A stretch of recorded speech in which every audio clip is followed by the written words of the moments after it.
যেদিকে তাকাবেন খালি পানি আর পানি। এই পানি থেকে সৃষ্টি হয় আকাশ সমূহ এবং পৃথিবী, পানি থেকে।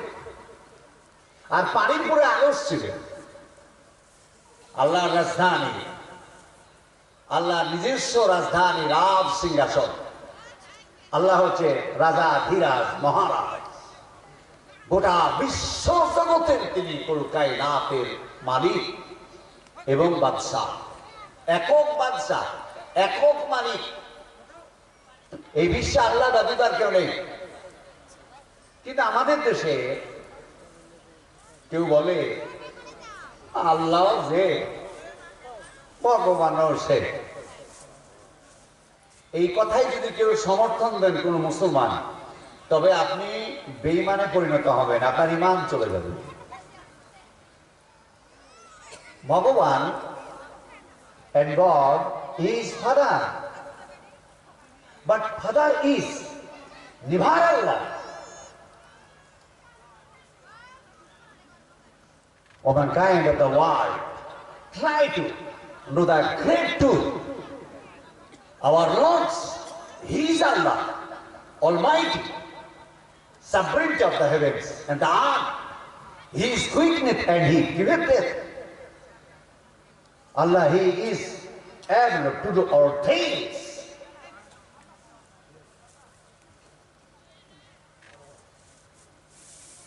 আল্লাহ কখনো গড নন, আল্লাহ কখনো ঈশ্বর নন, আল্লাহ কখনো ভগবান নন। গড, ভগবান, ঈশ্বর কারা? ওরা একজন পুরুষ আর তাদের স্ত্রী আছে। ভগবানের স্ত্রীর নাম ভগবতী, গডের স্ত্রীর নাম গডেস, ঈশ্বরের স্ত্রীর নাম ঈশ্বরী। গড, ঈশ্বর, ভগবান, এরা ফাদার। একজন বাবা, বাবাকে গড বলা হয়। ওর মরণ আছে, ওই বাবা তার মায়ের মুখাপেক্ষী। একজন পুরুষ একজন নারীর মুখাপেক্ষী। কিন্তু মক্কাবাসীরা আল্লাহ নবীর কাছে এসে বলল, হে নবী, আপনি আল্লাহর পরিচয় বলবেন আমাদেরকে? তার বাপের নাম কি, তার জন্ম তারিখ কত, ইত্যাদি। তা আল্লাহ রাব্বুল আলামিন ওহী দিয়ে বললেন, কুল হু আল্লাহু আহাদ, আপনি বলে দিন আল্লাহ একজন, আল্লাহু সামাদ, আল্লাহ কারো মুখাপেক্ষী নন। কিন্তু গোটা বিশ্ব জগৎ আল্লাহর মুখাপেক্ষী।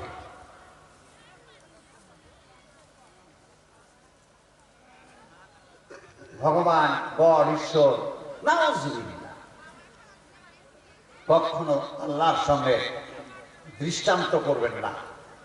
42 নম্বর সূরা, লাইসা কামিসলিহি শাইউন, আল্লাহ কারো মতো না, আল্লাহ কারো মতো না, আল্লাহর কোনো দৃষ্টান্ত নেই। তিনি কি? 24 নম্বর সূরা, আল্লাহু নূরুস সামাওয়াতি ওয়াল আরদ, আল্লাহ আকাশ সমূহ পৃথিবীর জ্যোতি। নূরুল আলা নূর, তিনি জ্যোতির পর জ্যোতি, মহাজ্যোতি। আলা কুল্লি শাইইন কাদির, তিনি সর্ব বিষয়ে সর্বশক্তিমান। তিনি জ্যোতির পর জ্যোতি। এই মহাজ্যোতিটা অবস্থান করছে আরশে। তখন পানির পরে আরশ ছিল। এই গোটা বিশ্বজগৎ তৈরি করার পরে সুম্মাস্তাওয়া আলাল আরশ, সব উপরে আরশ তৈরি করা হলো। আর ওই আরশের পরে এখন আল্লাহ অবস্থান করছেন। এখন আরশটা কোথায়? এটা কোরআন বলছে আল্লাহু আরশিল আযীম, আল্লাহ আরশের অধিপতি। আরশ কোথায়? এটা পৃথিবী। তারপরে প্রথম আকাশ। আকাশ সৃষ্টি কয়টা? বিজ্ঞানীরা বলতে পারেনি, কোরআন বলল সাবা সামাতিন তিবাকা, 7টি মহাকাশ। 7 আকাশের উপরে সিদরাতুল মুনতাহা। সিদরাতুল মুনতাহার ওই পরপারে জান্নাত, জান্নাতের ওই পরপারে আল্লাহর আরশ, আরশের উপরে আল্লাহ অবস্থান করছে।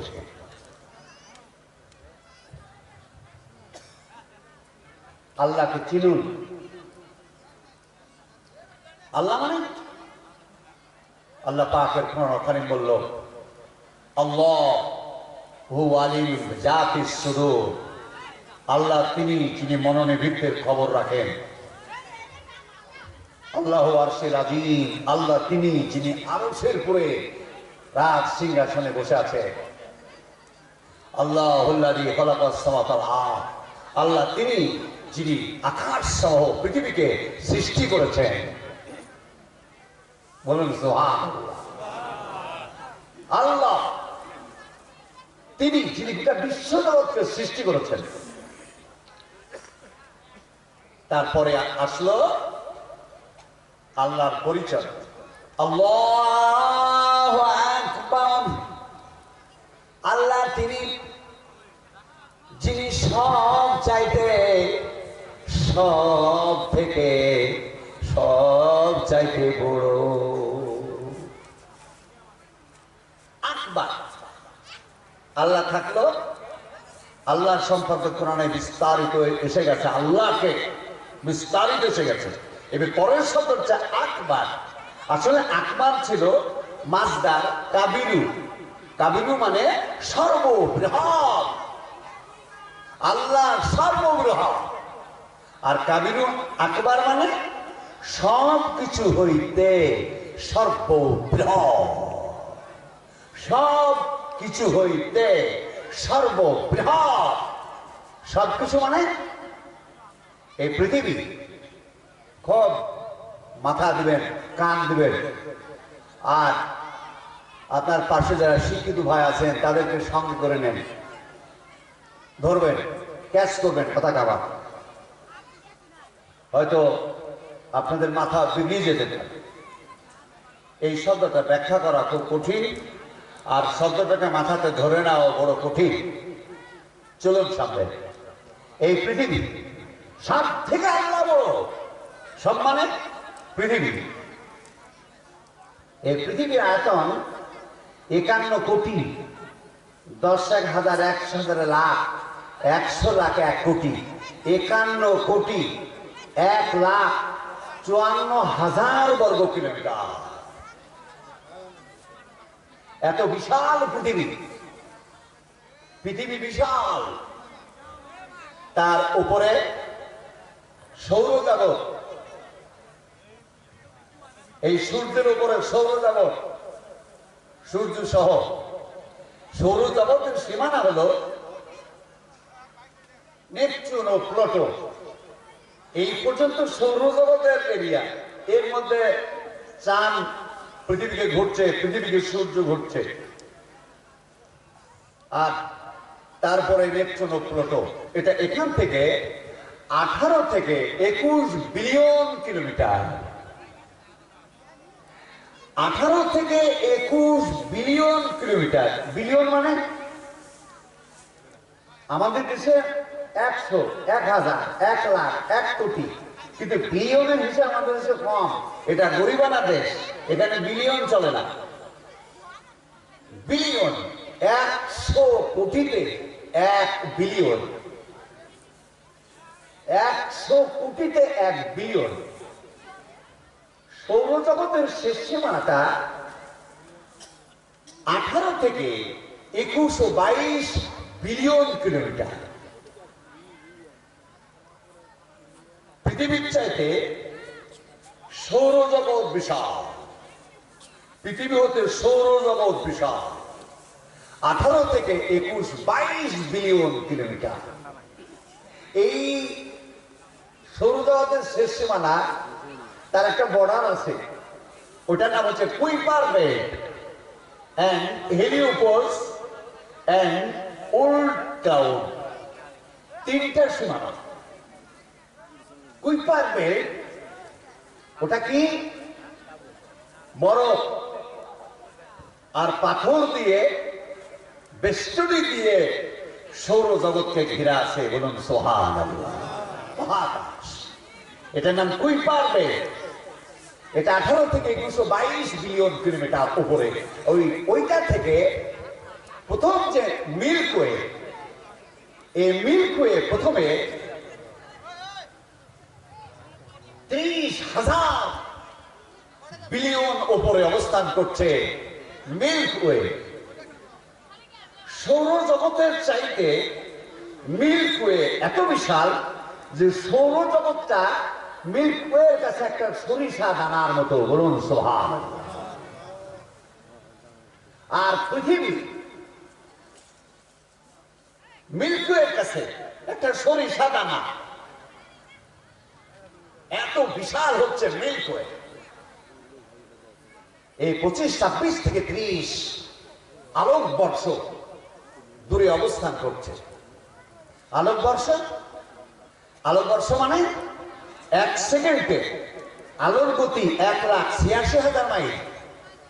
এই আলোটা 1 সেকেন্ডে, 1 মিনিটে, 1 ঘন্টা, 1 দিন, 1 বছর যতটা দ্রুত চলে গেল, এটা 1 আলোকবর্ষ। সৌরজগতের শেষ সীমানা থেকে কালিজার টুকরো মিল্কি ওয়ে 25 থেকে 30 আলোকবর্ষ উপরে অবস্থান করছে। চারিদিকে একদম ঘিরে পৃথিবীর চারিদিকে বিশ্বব্যাপী মহাকাশ। আর আপনার কুইপার বেল্ট সৌরজগৎ, আর সৌরজগতের চারিদিকে বিস্তৃতি দিয়ে মিল্কি ওয়ে। মিল্কি ওয়ে থেকে 25 থেকে 28 বিলিয়ন উপরে, 28 আলোকবর্ষ উপরে অবস্থান করছে গ্যালাক্সি। এত বিশাল। তাহলে পৃথিবী থেকে সৌরজগৎ বিশাল, আর সৌরজগৎ থেকে মিল্কি ওয়ে আরো বিশাল, আর মিল্কি ওয়ে থেকে আরো বিশাল গ্যালাক্সি। গ্যালাক্সি থেকে প্রায় কয়েক হাজার আলোকবর্ষ উপর অবস্থান করছে ব্ল্যাক হোল। ব্ল্যাক হোল বিশাল। এটা মানুষের জ্ঞানের শেষ সীমানায়, সীমাহীন ঊর্ধ্বে। এটা এত বিশাল, এর চাইতে ও এত বিশাল ব্ল্যাক হোল।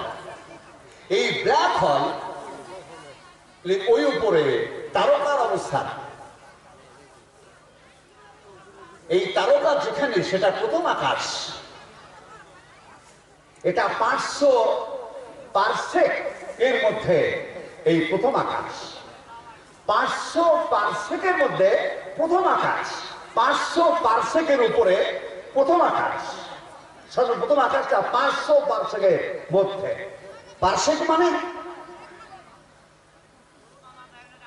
100 কোটিতে 1 বিলিয়ন, 1000 বিলিয়নে 1 ট্রিলিয়ন,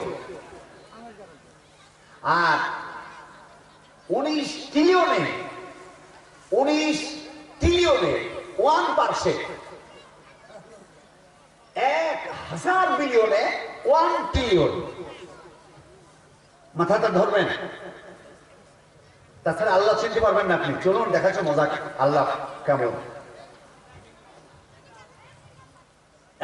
1000 কোটিতে 1 বিলিয়ন, 100 কোটিতে 1 বিলিয়ন, 1000 বিলিয়নে 1 ট্রিলিয়ন, আর 19 ট্রিলিয়নে 1 পারসেক। 500 পারসেকের উপরে প্রথম আকাশ। পারসেক বুঝতে পেরেছেন তো? 19 ট্রিলিয়নে 1 পারসেক, 1 পারসেক, আর 1000 বিলিয়নে 1 ট্রিলিয়ন, 19 ট্রিলিয়নে 1 পারসেক। 500 পারসেক উপরে অবস্থান করছে প্রথম আকাশ। বিজ্ঞানীরা অবাক, পারসেক এত বিশাল, এত বিশাল। আল্লাহ রাব্বুল আলামিন বললেন, ওয়াস-সামাআ রাফাআহা ওয়া ওয়াসাআল মিজান। আমি আকাশকে উঁচু করে বানায়াছি। আকাশ উঁচু। আল্লাহ নবী বললেন, জমিন থেকে প্রথম আকাশ 500 বছরের রাস্তা। বিজ্ঞানীরা বলল 500 পারসেকের উপরে মহাকাশ, তারকার শেষ সীমানা। প্রথম আকাশ পৃথিবীর চারিদিকে বেষ্টনী দিয়ে পৃথিবী তার ভিতরে সরিষা টানার মতো এত বিশাল। এই প্রথম আকাশ থেকে দ্বিতীয় আকাশ আবারও 500 পারসেকের উপরে। আল্লাহ রাসূল বলেন 500 বছরের উপরে, 500 বছরের রাস্তার উপরে আকাশ অবস্থান করছে। আর বিজ্ঞানীরা বলল যে 500 পারসেকের উপরে মহাকাশ, আর আল্লাহ রাসূল বললেন 500 বছরের রাস্তার উপরে মহাকাশ। প্রত্যেকটি আকাশ 500 পারসেকের উপরে। আল্লাহ রাব্বুল আলামিন বললেন, বিজ্ঞানীরা বলল মহাকাশ উঁচু আর উঁচু, ওই উপরে খালি ধোঁয়া আর ধোঁয়া।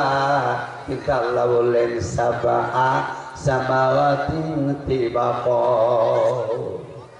আল্লাহ বললেন না, ওর উপরে পর পর 7 আকাশ আছে। প্রথম আকাশকে দ্বিতীয় আকাশ 500 পারসেকের উপরে, 500 বছরের রাস্তার উপর দিয়ে উনি আবার ঘিরে আছে প্রথম আকাশকে। ওই দ্বিতীয় আকাশের কাছে প্রথম আকাশটা একটা সরিষা দানা। 2 নম্বর আকাশটা এত বিশাল। তারপরে 3 নম্বর আকাশ, 4 নম্বর আকাশ বেষ্টনী দিয়ে, 5 নম্বর আকাশ, 6 নম্বর আকাশ। ওই রকম 500 পারসেক। এই 500 পারসেককে আপনারা বাড়িতে একটু বিচার করবেন। 19 ট্রিলিয়নে 1 পারসেক, 1000 বিলিয়নে 1 ট্রিলিয়ন, আর 19 ট্রিলিয়নে 1 পারসেক। 500 পারসেক এর উপরে প্রথম আকাশ, তারপর দ্বিতীয় আকাশ, তৃতীয় আকাশ, চতুর্থ আকাশ। একই দূরত্ব, কিন্তু বিশাল হতে বিশাল। 7 আকাশ। এই 7 আকাশ এত বিশাল যে পারসেকে আর তলা পাচ্ছে না। পারসেক টারসেক শেষ। 7 আকাশের কাছে গিয়ে এই মানুষের তৈরি হিসাব আর কাজে লাগে না। এত বিশাল, এত বিশাল। যারা শিক্ষিত মানুষ আছেন তারা বাড়িতে ভাববেন। এই 7 নম্বর আকাশের উপরে আর একটা স্তর ধরা পড়ে গেল, তার নাম সিদরাতুল মুনতাহা। আল্লাহর আরশে বিশ্বনবী যাচ্ছিলেন আল্লাহর ডাকে। তো যেতে যেতে জিবরাইল সঙ্গে ছিল।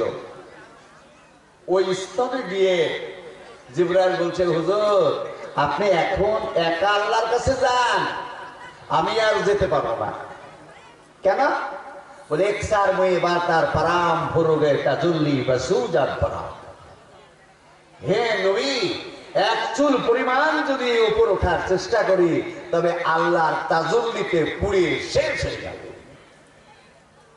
আল্লাহ এত জ্যোতির্ময়। আল্লাহ ওই মহাকাশে, সপ্ত আকাশের উপরে সিদরাতুল মুনতাহা। এই সিদরাতুল মুনতাহা 7 আকাশকে এমন করে ঘিরে আছে। আরে সর্বনাশ! সিদরাতুল মুনতাহা এত বিশাল, 7 আকাশের চাইতে বড় সিদরাতুল মুনতাহা। এত বিশাল যে 7 আকাশ সিদরাতুল মুনতাহার কাছে একটা সরিষা দানা। সে এত বিশাল। সিদরাতুল মুনতাহার ওই পরপারে আরেকটা বিষয় আছে বাপ, সে নাম জান্নাত। জান্নাত 7 আকাশের উপরে সিদরাতুল মুনতাহা। তারপরে জান্নাত আপনার 57 নম্বর সূরা হাদীদ। সূরা হাদীদের 21 নম্বর আয়াত আল্লাহ বলছেন, আর সূরা ইমরানের এক আয়াত আল্লাহ বলছেন, তোমরা যদি গুনাহ করো তবে তওবা করো আর ওই আল্লাহর দিকে দৌড়াও, ওই জান্নাতের দিকে দৌড়াও যে জান্নাতটা পৃথিবী থেকে আকাশ সমূহ পর্যন্ত প্রশস্ত। লম্বা কত আমি কোরআনে পাইনি, আর লম্বা কত ওটা হাদিসও আসেনি। আল্লাহ ওই লম্বা কথাটা হাদিসও দেয়নি, কোরআনও দেয়নি, খালি প্রশস্তের কথা বলেছেন। জান্নাত এত বিশাল, জান্নাত এত বিশাল, লম্বা কত মাফ করবেন আমি মিলাতে পারিনি। আমার রাত দিন 24 ঘন্টা কাজই হচ্ছে কোরআন স্টাডি করা, এই গবেষণা করা। লক্ষ লক্ষ আপনার আমার টাকা কিতাব স্টাডি করছি রাত্রে জান্নাত যে এত বিশাল, 7 আকাশ ও সিদরাতুল মুনতাহা জান্নাতের কাছে, এরা আবার একটা সরিষা দানার মতো ছোট। জান্নাত এত বিশাল, 7 আকাশ সভা পর্যন্ত উষা লম্বাগত পায়নি। এর উপরে পবিত্র কোরআন বলল সুম্মাস্তাওয়া আলাল আরশ, সর্বোপরে আল্লাহ আরো সর্বোপরে আল্লাহর আরো সুম্মাস্তাওয়া আলাল আরশ, সব উপরে আল্লাহর আরশ, আরো সব কত মেগা পারসেক উপরে আমি আপনাদের বলতে পারবো না।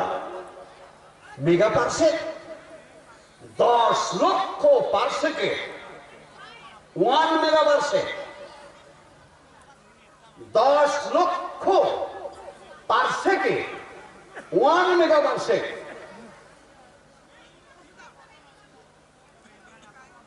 19 ট্রিলিয়নে 1 পারসেক, আর 10 লক্ষ পারসেকে মেগা পারসেক। ভাই বন্ধু আমার খালি একটা প্রশ্ন, আচ্ছা সপ্তম আকাশের উপরে যে জান্নাত, এটা কত মেগা পারসেক আমি বলতে পারবো না। তারপরে আরশ, এই আরশ এত বিশাল, আরশের কোথায় শুরু কোথায় শেষ কেউ বলতে পারবে না আল্লাহ ছাড়া। ওই আরশের উপরে আল্লাহ, এই আরশ এত বিশাল।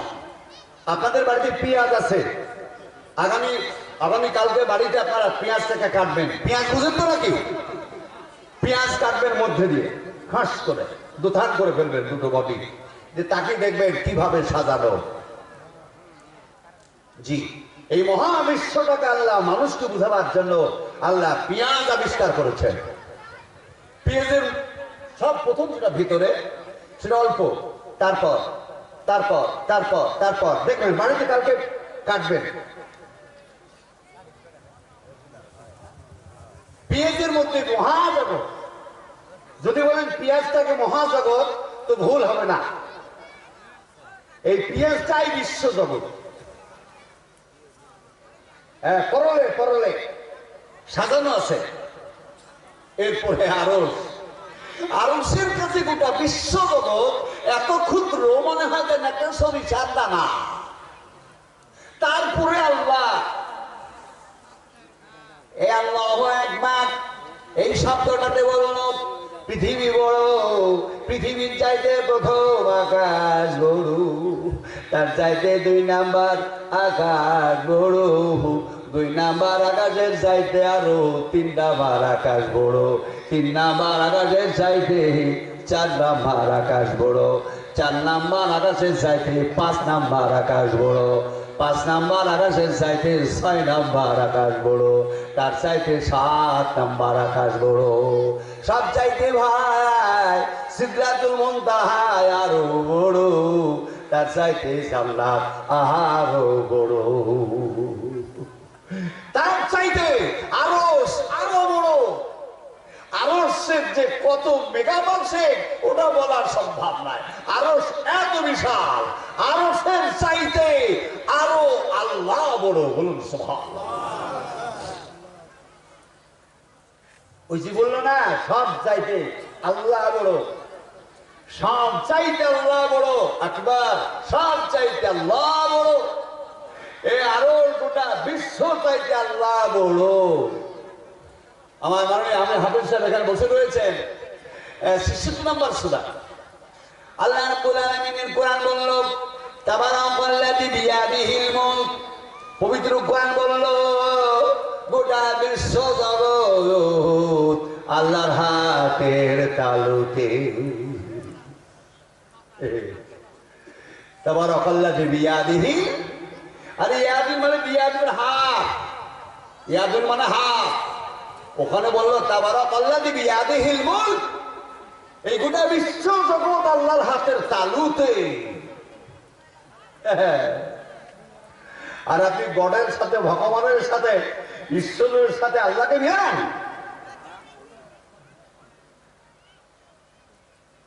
কি পাহাড়ের সাথে আল্লাহকে মিলাচ্ছে, কেউ চান সূর্যকে আল্লাহ বলছে।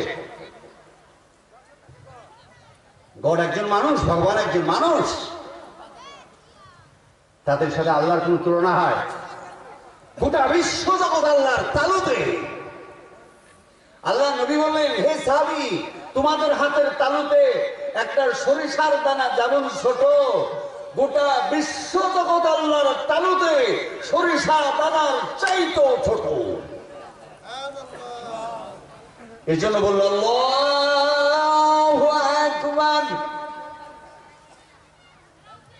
আল্লাহ হু, ওখানে হু এসেছে, হু মানে তিনি। বাংলার সাহিত্য বলা হয়, মৌলানা শাইখুল ইসলাম সাহেব তিনি গুয়াহাটি যাবেন, প্রথমে তো ওনার নাম বলা হয়েছে, আর তারপরে সাহিত্যে আর নাম বললে শোভা পাবে না, তাই বলল তিনি গুয়াহাটি যাবেন, তিনি ওখান থেকে শিবসাগর যাবেন। আর শাইখুল ইসলাম, মৌলানা হাফিজ কারি শাইখুল ইসলাম, বারবার শাইখুল ইসলাম বলা হবে না, এটা সাহিত্যের ত্রুটি।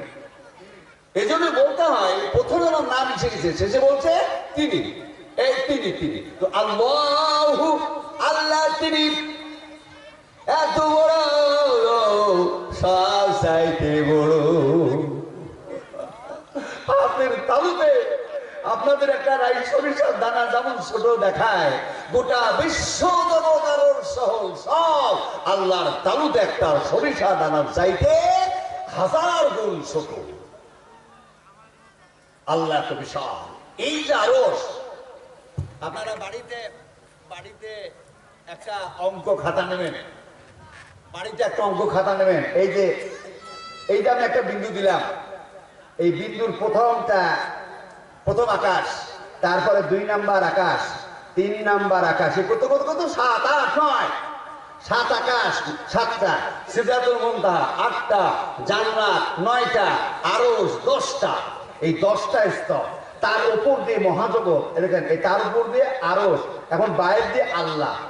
কোথায় আল্লাহ? যেখানে যতদূর যাবে আল্লাহ আল্লাহ আল্লাহ, আর কিচ্ছু নাই, শুধু আল্লাহ। আল্লাহ পাকের আয়তনটা কত বিশাল, মাফ করবেন কোরআন বলতে পারিনি। কোরআন একটা কথা বলেছে, বিয়াদিহিল মুলক, তাবারাকাল্লাযী বিয়াদিহিল মুলক। গোটা বিশ্ব জগৎ আল্লাহর হাতের তালুতে। আর এই যে বাহির জগৎটা, এই যে 10টা স্তরের উপরে যে বাহির জগৎটা, আল্লাহ আল্লাহ আল্লাহ, যেখানে সৃষ্টি সেখানে আল্লাহ আল্লাহ। আল্লাহ এত বিশাল, আল্লাহ এত বিশাল, তাকে আমরা ডাকি। পবিত্র কোরআন বলল, আল্লাহু আলিমুন বিজাতিস সুদূর। আল্লাহ মনের কথা জানে গো। আসলে তিনি সশরীরে ওই মহাকাশে অবস্থান করছেন, আর জ্ঞানগোচরে মনের ভিতরে তিনি অবস্থান করছেন। বলুন সুবহানাল্লাহ। মনের মধ্যে একটা রাজধানী আছে, সেই রাজধানীতে আল্লাহ পাক বসে আছেন। আমার কালিজা টুকরো শোনা চান, আল্লাহ এত বিশাল।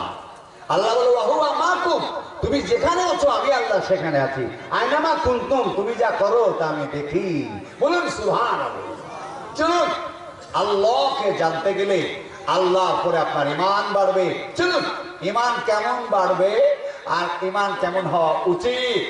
ইয়েমেনের একজন বাদশা, তার নাম জুনওয়াস।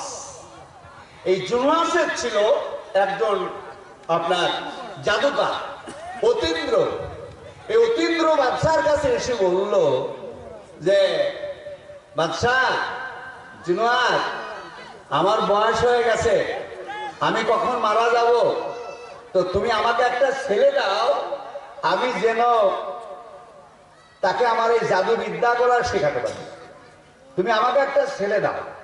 তো উনি একবারে চিরুনি তল্লাশি দিলেন, দিয়ে একটা ছেলে সংগ্রহ করলেন, ছেলেটার নাম আব্দুল্লাহ।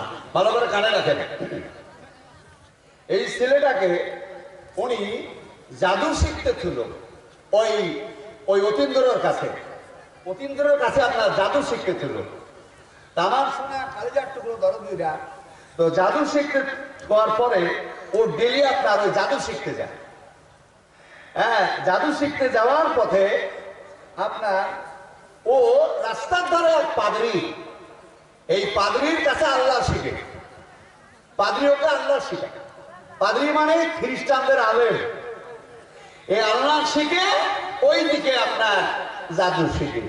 এইভাবে চলতে চলতে চলতে চলতে হঠাৎ একদিন রাস্তাতে এক সিংহ এসে শুয়ে আছে। কোন দিকের লোক কোন দিকে যেতে পারে, হাজার হাজার ইহুদি। ওই ইয়েমেন ছিল ইহুদিদের প্রধান দেশ, যে ইহুদিরা এখন জেরুজালেমে, ইসরায়েলে।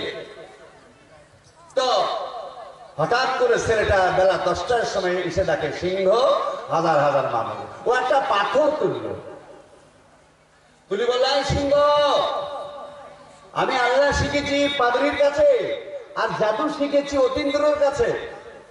তো আমার বিসমিল্লাহ যদি সত্য হয়, আমি আমার পাদ্রীর কাছে বিসমিল্লাহ শিখেছি, ওই বিসমিল্লাহ যদি সত্যি হয় তবে আমি বিসমিল্লাহ বলে পাথর মারবো, তুই মরে যা।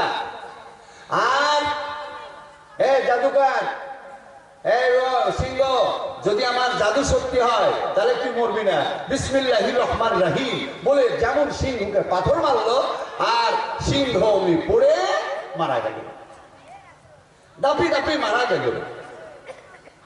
অনেক ইহুদিরা বললো, এই ছেলে, তোমার বাড়ি কোথায়? আয়না বাড়িতে কাকাই কাহালু কানা তা তুমি এরা এইরকম। তো উনি বললেন যে এরকম ব্যাপার, আমি ইয়েমেনের মানুষ, আমি যাচ্ছি পাদ্রীর কাছে আল্লাহ শিখবো আর অতীন্দ্রের কাছে জাদু শিখতে যাচ্ছিলাম। তো তুমি বিসমিল্লাহ কোথায় পেলে? বলে, বিসমিল্লাহ আল্লাহর নাম। বিসমিল্লাহর মধ্যে আল্লাহর 3টা নাম আছে। একটা সত্যবাচক নাম, জাতিবাচক বিসমিল্লাহ আল্লাহ, আর আরেকটা আছে গুণবাচকের প্রথম নাম আর রহমান, আর 3 নম্বর নামটা হলো রহিম। এই 3টা নামের সমন্বয়ে বিসমিল্লাহ। কোন বান্দা যদি একবার বিসমিল্লাহির রহমান রহিম পড়ে, তার আমলনামাতে 80 বছরের ইবাদতের নেকি জমা পড়বে। সুবহানাল্লাহ। বিসমিল্লাহির রহমানির রহিম, আল্লাহর মধুময় নাম। 80 বছরের ইবাদতের নেকি জমা পড়বে আপনার আমলনামায়। এই বিসমিল্লাহটা যদি খালি আপনি ব্যবহার করেন, তাই আমার নবী, আপনার নবী, বিশ্ব নবী, কুল কায়নাতের নবী, তিনি বললেন তোমরা যে কাজ করবে বিসমিল্লাহ বলুন। মাথায় থাকবে আপনাদের। আপনারা ঠান্ডাতে বসে আছেন, বড় কষ্ট করে আপনারা ওয়াজ নসিহত শুনছেন। একটা দিন মনে রাখবেন, জ্ঞানের দাম কেউ দিতে পারবে না। জ্ঞানের দাম সীমাহীন। আর জ্ঞানীকে আল্লাহ ভালোবাসেন, আর জ্ঞানীর কাছে শয়তান যেতে পারে না। মূর্খ যারা, তাদেরকে শয়তান মারে। যে ব্যাপারে আপনার জ্ঞান নেই, সেই জায়গাতে শয়তান আপনার সাথে থাকবে, ঠিক আপনার সর্বনাশ করবে। এর জন্য জ্ঞান আহরণ করা এটা সব থেকে বড় কাজ। ভাই ও বন্ধু আমার, জ্ঞানের প্রচুর দাম। জ্ঞান হচ্ছে সব থেকে বড় জিনিস। চলুন। ও বললো, তুমি যে আল্লাহকে বিশ্বাস করেছো, সে আল্লাহ অবশ্যই সত্য, যে আল্লাহর নামে সিংহ মারা গেল, আমরা তোমার কাছে মুসলমান হবো। ওরা মুসলমান হতে লাগলো। এক অন্ধ বলবে, আমার চোখটা অন্ধ থেকে, মায়ের পেট থেকে কানা, তুমি একটু ফু দাও তো চোখটা ভালো হোক। যেমন ফু দিয়েছে আর চোখ ভালো হয়ে গেছে। আরো ইহুদি মুসলমান হয়ে গেল। এই সংবাদ চলে গেল বাদশার কাছে যে আপনি ছেলেকে রেখেছেন জাদু শিখতে, সেই ছেলে কোথায় আল্লাহ শিখিয়েছে। ওই আল্লাহর নামে যেমন পাথর মেরেছে সিংহকে, পাথর মরে গেছে, মারা গেল। আর এইটা দেখে লাখ লাখ ইহুদি খ্রিস্টান হয়ে গেছে, আল্লাহকে বিশ্বাস করেছে, মুসলমান হয়ে গেল। তাই বলে, হ্যাঁ, ওকে গ্রেফতার করো। ছেলেকে ধরে নিয়ে চলে গেল। বলে, আমি কি তোমাকে জাদু শিখতে দিয়েছি? তুমি আল্লাহ শিখলে কোথায়? তো আল্লাহ শিখেছি ওই পাদ্রীর কাছে। পাদ্রীকে ধরে নিয়ে এসো। পাদ্রীকে ধরে নিয়ে গেল। কি বলে, আমি ছেলেকে গেছি জাদু শিখতে, তুমি কেন এটা আল্লাহ শিখালে? আর তোমার এই আল্লাহতে সবকে হেদায়েত করে ফেলেছে, সব মুসলমান হয়ে গেছে, অতএব তোমার ফাঁসি। পাদ্রীকে ফাঁসি দিল, অন্ধকে ফাঁসি দিল। বলল, ছেলেকে কেমন করে মারবে? একে তুমি যত রাখবে তত মুসলমান করবে মানুষকে, একে কি করে মারা যায়? সবাই অনেকে বলল, এই ছেলেটাকে মারে পাহাড়ে তুলে। হাজার হাজার লোক পাহাড়ে তুললো, ছেলেকে মারবে পাহাড় থেকে ফেলে। অপরাধ, অপরাধ হল মহান আল্লাহ সর্ববড়, সব চাইতে বড় আল্লাহ। আল্লাহ ব্যতীত কোনো স্রষ্টা নাই, কোনো মাবুদ নাই, কোনো ইলাহি নাই, কোনো সৃষ্টিকর্তা নাই। এই কথা বিশ্বাস করার কারণে ছেলেকে মারবেই পাহাড়ে তুললো। হাজার হাজার ইহুদি পাহাড়ে তুলেছে, ছেলেকে পাহাড় থেকে ফেলে দেবে আর ছেলে পড়ে মারা যাবে। কিন্তু পাহাড়ে যারা উঠেছিল তারা পাহাড়ের ছেলেকে যেমন তুলেছে, আর পাহাড় কাপুরি দিয়ে যত ইহুদিকে ফেলে দিয়ে সব মেরে দিল। ছেলে পাহাড়ের উপরে দাঁড়িয়ে পড়লো। এইভাবে যারাই মারতে উঠে পাহাড়ের উপরে তারাই মরে, তারাই মরে। হাজার হাজার ইহুদি মারা যাচ্ছে। এরা আর পাহাড়ে ভয়ে আর গেল না, বললো আমরা আর পাহাড়ে যাব না, যারা যায় তারাই মরে, ছেলে মরে না। আল্লাহ মহাসত্য। মানুষের মধ্যে আরো দিন প্রচার হতে লাগলো।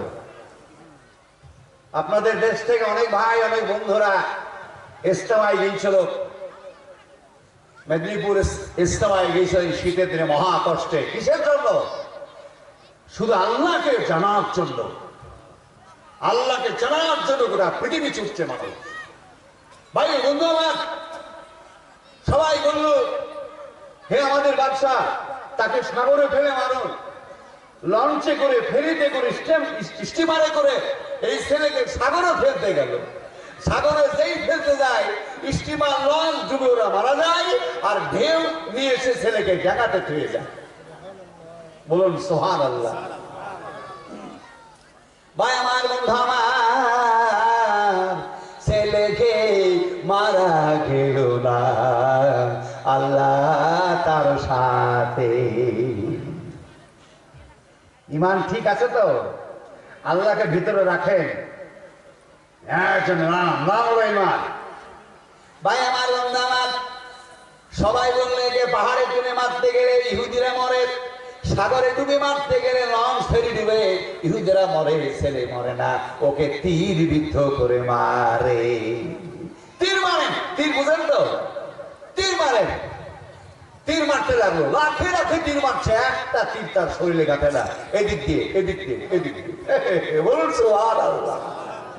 আল্লাহ যার ভিতরে আছে তাকে কেউ মারতে পারবে না। আল কোরআন আসলে আল্লাহ আমাদের কাছে নিতে পারছি না। আপনারা ঘটনায় শুনেছেন হয়তো মৌলভী সাহেবদের মুখে, আগুনের পাহাড়, সেই পাহাড়ের মধ্যে নিচে 40 ফুট নিচে আগুনের তলে ফুল বাগানে ইব্রাহিম আলাইহিস সালাম বসেছিল, আর উপরে আগুন জ্বলছিল, দাও দাও দাও দাও। আল্লাহ সাথে আছে।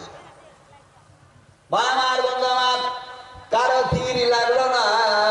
বাদশা বলল, তোমরা তীর মারতে পারো না, তোমাদের হাতে নাই, আমাকে দাও। বাদশা জুলুয়াস, উনি তীর ধনুক নিলেন, তীর মারলেন, তীর চলে গেছে, চলে গেছে, একটা তীর লাগলো না। পাবলিক বলল, খুব বলে আপনি বাহাদুর, আমাদের চাইতে খুব আপনার হাতে তো পারেন না কেন? ও লজ্জায় মাথার ঘাম পড়তে লাগলো। ছেলেটা কি বললো জানেন? সেটা বললো, ব্যবসা আপনি আমাকে মারবেন তো? বলে হ্যাঁ, আপনি আমাকে খুব সহজে মারতে পারবেন যদি আপনি আমার আল্লাহর নাম ওই বিসমিল্লাহ বলে যদি তীর মারেন, তবে আমি মারা যাবো।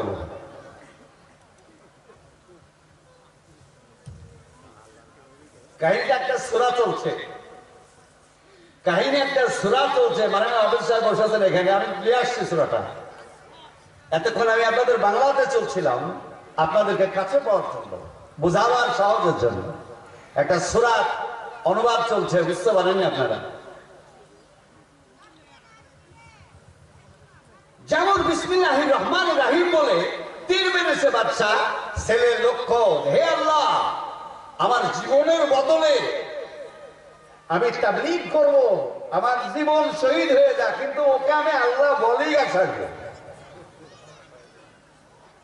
আসামের এত কোটি মুসলমান আপনারা আপনার দেশের সরকারের সাথে পারেন না, কারণটা কি বলেন তো? আপনাদের ভেতরে লাইট নাই, ওই মানে আলো নাই, একটা লোককে পারেন না। ভাই বন্ধু আমার, ইমানি জজবা, ইমানের তাকওয়া থাকতে হবে, ইমানের প্রবেশে পুড়ে যাবে। এইরকম দেল তৈরি করতে হবে, হৃদয় তৈরি করতে হবে, আল্লাহকে আপনার মধ্যে জিন্দা রাখতে হবে, আপনার দেলটাকে জিন্দা রাখতে হবে। যেমন বিসমিল্লাহির রহমানির রহিম, ছেলেটা টেকনিক্যাল যে হে আল্লাহ আমি শহীদ হয়ে যাব, কিন্তু এই জুলুসকে একবার আল্লাহ বলিয়ে না ছাড়বো, আমার জীবন রাখ, আমি শহীদ হব, তবে তাবলীগ করে যাব। তাবলীগ কি করলেন? ওনাকে বলে দিলেন আপনি বিসমিল্লাহির রহমানির রহিম বলে তীর মারেন, তীর লাগবে। আর যেমন বিসমিল্লাহির রহমানির রহিম বলে তীর ছাড়লো, তীরের সাথে কাট করে বুকে লাগলো, শহীদ হয়ে গেল। ছেলেকে মাটি দিল। ইয়েমেনের হাজার হাজার ইহুদি, লাখ লাখ ইহুদি মুসলমান হয়ে গেল। ওরে বাদশা, তুমি যখন বিসমিল্লাহির রহমানির রহিম বলে তীর মেরেছো আর তখনই ও মারা গেল, তবে বিসমিল্লাহ সত্য, আল্লাহ সত্য, লা ইলাহা ইল্লাল্লাহ। আরো মুসলমান বৃদ্ধি হয়ে গেল। এখন কি করি? উনি বলে আইন জারি করলেন, যাই আমার দেশের জনগণ, তোমরা যদি আমাকে খোদা না বল, আল্লাহকে ছেড়ে দিয়ে, তবে আমি তোমাদেরকে হত্যা করব, ফাঁসি কাঠে চাপাবো, আগুনে পুড়িয়ে হত্যা করব যদি আমাকে খোদা না বলো। যারা ইমান কবুল করেছিল তারা বলল, আমরা কোনোদিনই কোনো ক্রমে আল্লাহকে ভুলবো না, তোমাকে খোদা বলবো না, আমাদের খোদা স্রষ্টা আল্লাহ।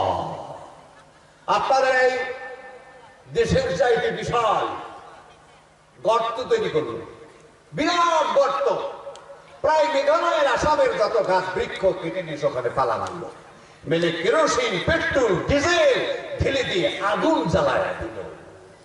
সরকারি নির্দেশ, আগুন ধরিয়ে বললেন, সম্মান যদি তোমরা বাঁচতে চাও তাহলে আমাকে খোদা বলো, আর যদি আমাকে খোদা না বলো তাহলে এই আগুনের গর্তে ছাপ দিতে হবে।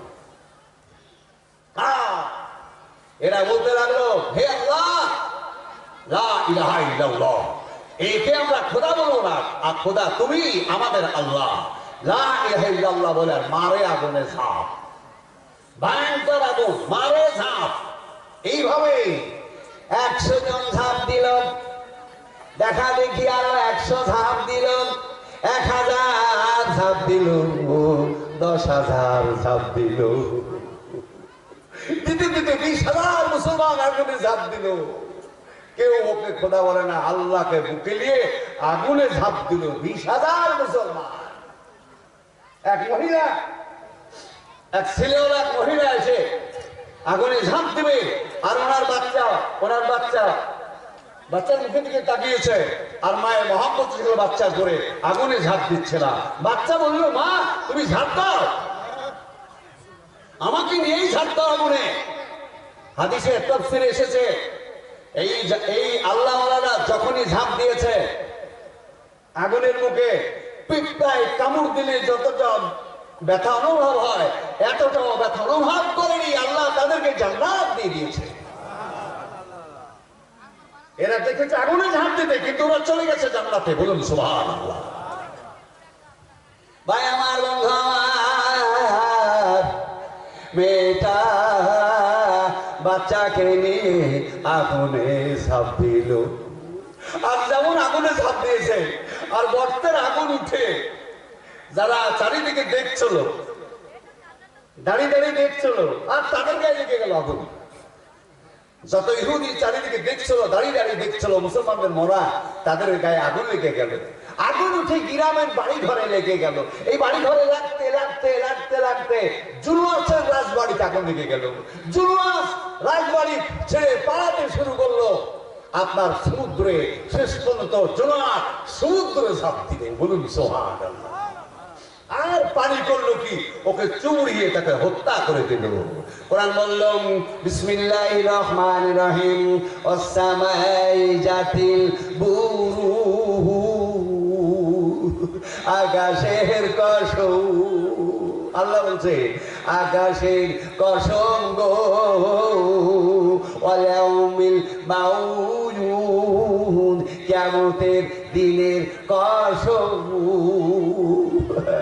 অশাহিদি ওয়া মাশহুদ, শুক্রবারের দিনের কসম, আরাফাতের দিনের কসম, কুতিলা আসহাবুল উখদুদ, গর্তের পাশে যারা গর্তওয়ালারা ধ্বংস হয়েছে, যারা গর্ত খনন করে গর্তে আগুন জ্বালিয়ে মুসলমানদের ফেলে মারছিল, তারা ধ্বংস হয়েছে।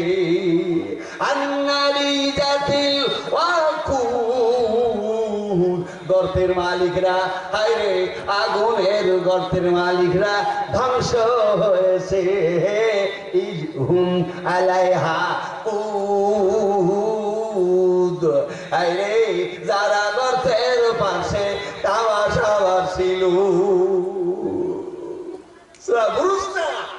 ঘটনা বলছে ওই ঘটনাটা, ওরা আগুনে গর্ত খনন করেছিল, তারা ধ্বংস হয়ে গেল আগুনে পড়ে। আর যারা আগুন জ্বালিয়েছিল তারাও তাদেরকে আগুন লেগে তার ধ্বংস হয়ে গেল। ইজহুম আলাইহা কুদ, মানে বললো যারা গর্তের চারিদিকে দাঁড়ায়া মুসলমানদের আগুনে পড়ে হত্যা দেখছিল, তারাও ধ্বংস হয়ে গেল। বলুন সুবহানাল্লাহ। আল্লাহ পাকের দিন কায়েম থেকে গেছে, এই বাতিল সরকার চলে গেছে, কিন্তু আল্লাহর দিন কায়েম হয়ে গেছে। তাহলে যা টুকরাবার শোনার চাহার তফসিরে বললো, বুরুজের তফসিরে বললো 10,000 মুসলমানকে আগুনে পুড়ি হত্যা করলো। আর সূরা মাউনের তফসিরে বললো 20,000 মুসলমানকে ওই আগুনে ফেলে হত্যা করেছে। তারা ঈমান ধরে রেখেছে, কিন্তু জুলুসকে খোদা বলেনি। বলুন সুবহানাল্লাহ। ঈমানের কত দাম! যার ভিতরে জাররা পরিমাণ ঈমান ধরা পড়বে, সেই ব্যক্তিকে আল্লাহ পৃথিবীর 10 গুণ বড় জান্নাত দান করবে। বলুন সুবহানাল্লাহ। দুনিয়া ছেড়ে দিন। What is the life of the world is that matter of illusion? এই দুনিয়াটা বাহানা, এই দুনিয়ার কোনো দাম নেই। দুনিয়ার দাম যদি মশলা দেনার সময় হতো, আল্লাহ বেঈমানকে রুজি দিতেন না। মুসলমানদের কাছে সব থেকে বেশি দামি হয়ে গেছে দুনিয়া। এই দুনিয়া কামানোর জন্য চুরি। আমাদের দেশে যারা এমএলএ এমপি, প্রধান এমএলএ এমপি, বড় বড় এমএলএ মন্ত্রী, এরা আমাদের দেশে সব থেকে বড় চোর। এরা জনগণের টাকা, রাস্তার টাকা, জনগণের পাবলিকের টাকা এরা মেরে দিচ্ছে। সাধারণ লোক বুঝতে পারে না। ওয়েস্ট বেঙ্গলের শিক্ষামন্ত্রী পার্থ চট্টোপাধ্যায় কোটি কোটি টাকা আত্মসাৎ করেছিল জনগণের কাছ থেকে চাকরি দিব বলে। সেই লোক এখন জেলে। বাংলাদেশের কুখ্যাত মহিলা, সারা বিশ্বের সব থেকে কুখ্যাতি শেখ হাসিনা কোটি কোটি টাকা কেলেঙ্কারি করে বাংলাদেশ থেকে বিদেশে পাচার করেছে। আর আলেমদেরকে বলেছে জঙ্গি, আলেমদেরকে বলেছে সন্ত্রাস, আলেমদেরকে ফাঁসি দিয়েছে। সেই মেয়েটার বিরুদ্ধে শত শত মামলা দায়ের হয়ে গেছে। তার যে সেনাপতি, তার যে সাথী, তারা এখন সব খুলে বলছে। আব্দুর রহমান বলে এক ব্যক্তি ওনার পার্শ্বে ছিলেন, তিনি যত টাকার হিসাব ওনার হাত দিয়ে পৃথিবীর যে কোনো দেশে উনি টাকাকে পাচার করেছে। আর সরাসরি বলতো আলেমরা জঙ্গি, আলেমরা সন্ত্রাস। নাউজুবিল্লাহ। আলেমরা কিন্তু জঙ্গি হয় না, সন্ত্রাস হয় না। তাহলে একটু শোনার চান, ভারতবর্ষ, বাংলাদেশ, পাকিস্তান এবং আপনার আফগান সহ অখণ্ড ভারত, এই ভারতের সম্রাট শাহজাহান সাহেব, তার মাথার টুপির দাম 18 কোটি টাকা। সম্রাট শাহজাহান, সম্রাট বাবর, সম্রাট আকবর, সম্রাট জাহাঙ্গীর, সম্রাট টিপু সুলতান, সম্রাট নবাব সিরাজউদ্দৌলা এমনি করে ভারতবর্ষের সম্রাটরা 1450 বছর এই দেশ পরিচালনা করেছে। কোরআন বলেছে there is no compulsion in religion লা ইকরাহা ফিদ-দীন, তোমরা ধর্মের জন্য দ্বীনের জন্য কোন জাতির উপরে অত্যাচার করো না। সূরা নিসা সূরা নিসার আয়াতে বলল তোমার ভাই যদি গরীব হয় তাকে 3 টাকা দান করো, প্রতিবেশী মুসলমান যদি গরীব হয় তাকে 2 টাকা দান করো, অমুসলমান যদি গরীব হয় তাকে 1 টাকা দান করো। There is no compulsion in religion. আমাদের চাইতে বড় বড় আলেম ছিল, সেই সব আলেমদের পরিচালনায় দেশ চলত। এই ভারতবর্ষে জাতি ধর্ম বর্ণ নির্বিশেষে সকল জাতিকে বুকে করে নিয়ে মুসলিম সম্রাটরা কাল কাল দেশ পরিচালনা করেছে। যদি আলেমরা জঙ্গি হতো, মুসলমানরা জঙ্গি হতো, এই দেশে কোনো জাতি থাকতে পারত না। শেখ হাসিনা এখন কোথায়? जनाब কোথায়? হ্যাঁ, भगाड़ का कुत्ता, वो भी भगाड़ का कुत्ता है भाई। हुंदमान दुनिया থেকে ভাগাড়, একে ভাগাড় বলা হয়েছে। ভাগাড়কে পাগাড় বলা হয়, আপনাদের দেশে পাগাড় বলে। যেখানে হিট জাবর মরা ধরা ফেলে ওই জায়গাটার নাম কি না? পাগাড়। এই জায়গাটাকে পাগাড় বলা হয়। আল্লাহ পাক বললো আমার হায়াতের দুনিয়া মাতাল গুরুর হরিস্তা life of the world is that মেটানবিলিজম, দুনিয়াটা বাহানা গুরুর। আর আল্লাহ নবী বললেন দুনিয়াটা বাগার। বাগার মানে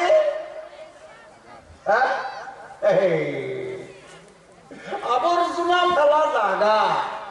তাই বলকের বাচ্চা হযরত ইবনে আদহাম তিনি জাই নামাজ বগলে, বলকের বাদশা হযরত ইবনে আদহাম জাই নামাজ বগলে, পানির মুসুকটা পিঠে। রাত 1:30টার সময় স্ত্রী তিনার রাত বিশ্ব সুন্দরী তার বিবি খাটে শুয়ে আছে, ওর পার্শ্ব থেকে উঠে উজু করে তাহাজ্জুদ নামাজ পড়ার পরে তাকে ধরলো আল্লাহর প্রেমে। বলল মালিক আমি আর বলকে থাকবো না, নামাজ পড়বো না। যায় নামাজ বগলে পানির মশক পিঠে, চুপ করে ওঠে পালায়া গেল বাকাতে। স্ত্রী শুয়ে থাকলো খাটে, আর উনি রাত সিংহাসন থেকে বিছনা থেকে উঠে রাত সিংহাসন উপর দিয়ে দিল তো আল্লাহ আমি বলকে থাকবো না, আমি নামাজ পড়বো, আর সব থেকে বড় তো কামিয়াবি করবো নামাজ। নামাজের মধ্যে সব থেকে বড় কল্যাণ। নামাজের আজানটা আরবি শব্দ, আপনারা ওটাও বুঝেন না। হাইয়াল ফালাহ, মহা কল্যাণ, মহা কল্যাণ। নামাজ হচ্ছে মহা কল্যাণ। যেমন ওযু করতে বসেছেন বাড়িতে, বিসমিল্লাহির রহমান রাহিম, যদি ওযু করার সময় বিসমিল্লাহ না বলেন আপনার ওযু হবে না। ওযু করেছেন সব ঠিকঠাক হয়ে গেছে, কিন্তু বিসমিল্লাহ বলেননি, ওযু হবে না। মুসলিম শরীফের হাদিসে এসেছে। তাই ওযু করতে বসলেই আগেই বলেন বিসমিল্লাহ। ওযু হলো, হাত ধোয়া হলো, হাতের গোনা মাপ, গড়গড়া সব কুলি হলো, নাকে পানি দেওয়া হলো, মুখমণ্ডল ধোয়া হয়ে গেল, মুখের গোনা মাপ, কান সহ মাথা মোছা করা হলো, মাথার গোনা মাপ। কাবাইন, এটাকে কাবা বলা হয়। কাবাইন, যখন কাবা পর্যন্ত পা ধোয়া হয়ে গেল, আল্লাহ পাক বলেন তোমার জীবনের সব গুনাহ মাফ হয়ে গেল। এবার আপনি জামা গায়ে দিলেন, কিরম জামা? হাঁটুর নিচ পর্যন্ত। যারা নামাজ পড়ে তাদের কাছে আমি বহুদূর থেকে এসেছি, একটাই জালসা। আজকে জালসা করে কালকে আমি আবার রিটার্ন দিব। কালকে হবে 8 তারিখ, 9 তারিখে জালসা আছে কলকাতার পাশে, 10 তারিখে জালসা আছে কলকাতার পাশে। ওই 10 তারিখের জালসা ছেড়ে রাত 12টার সময় আবার আমি রাজধানীতে চাপবো, এসে আপনার বঙ্গাইগাঁও নামবো, টিলাপাড়ায় আবার 11 তারিখে জালসা আছে। বড় কষ্ট করে এসেছি। আপনি জামা গায়ে দিবেন হাঁটুর নিচ পর্যন্ত, আর এই এতদূর পর্যন্ত থাকবে। সূরা আরাফ আল্লাহ বলেন, হে বিশ্বাসীরা, তোমরা যখন নামাজ পড়বে ভালো জামা গায়ে দাও, ভালো জামা গায়ে দাও। গেঞ্জি ফেঞ্জি হাত কাটা টাট কাটা দিয়ে নামাজ পড়ো না, নামাজ মাকরুহ হবে। সাবধান, আপনি নামাজ পড়ছেন, নামাজ যখন পড়তে দাঁড়ান তখন আল্লাহর আরশে আপনার ছবি চলে যায়, আল্লাহর আরশে চলে যায়। তাই জামা গায়ে দিলেন, মসজিদে যাচ্ছেন, বিসমিল্লাহির রহমানির রহিম বলেন, বিসমিল্লাহির রহমানির রহিম, মসজিদে যাচ্ছেন, এক ধাপে 1 বছরের নামাজের নেকি আপনার আমলনামায় জমা পড়লো। আরেক ধাপ দিয়েছেন, 1 বছরের রোজা করলে যত নেকি তত নেকি আপনার আমলনামায় জমা পড়লো। মসজিদে যখন আপনি হাজির হয়ে গেলেন, যার বাড়ি যত দূরে হবে তার নেকি তত বেশি হবে, মসজিদ যত যার দূরে তার তত নেকি। এক ধাপে 1 বছরের নামাজের নেকি, আর এক ধাপে 1 বছরের রোজার নেকি।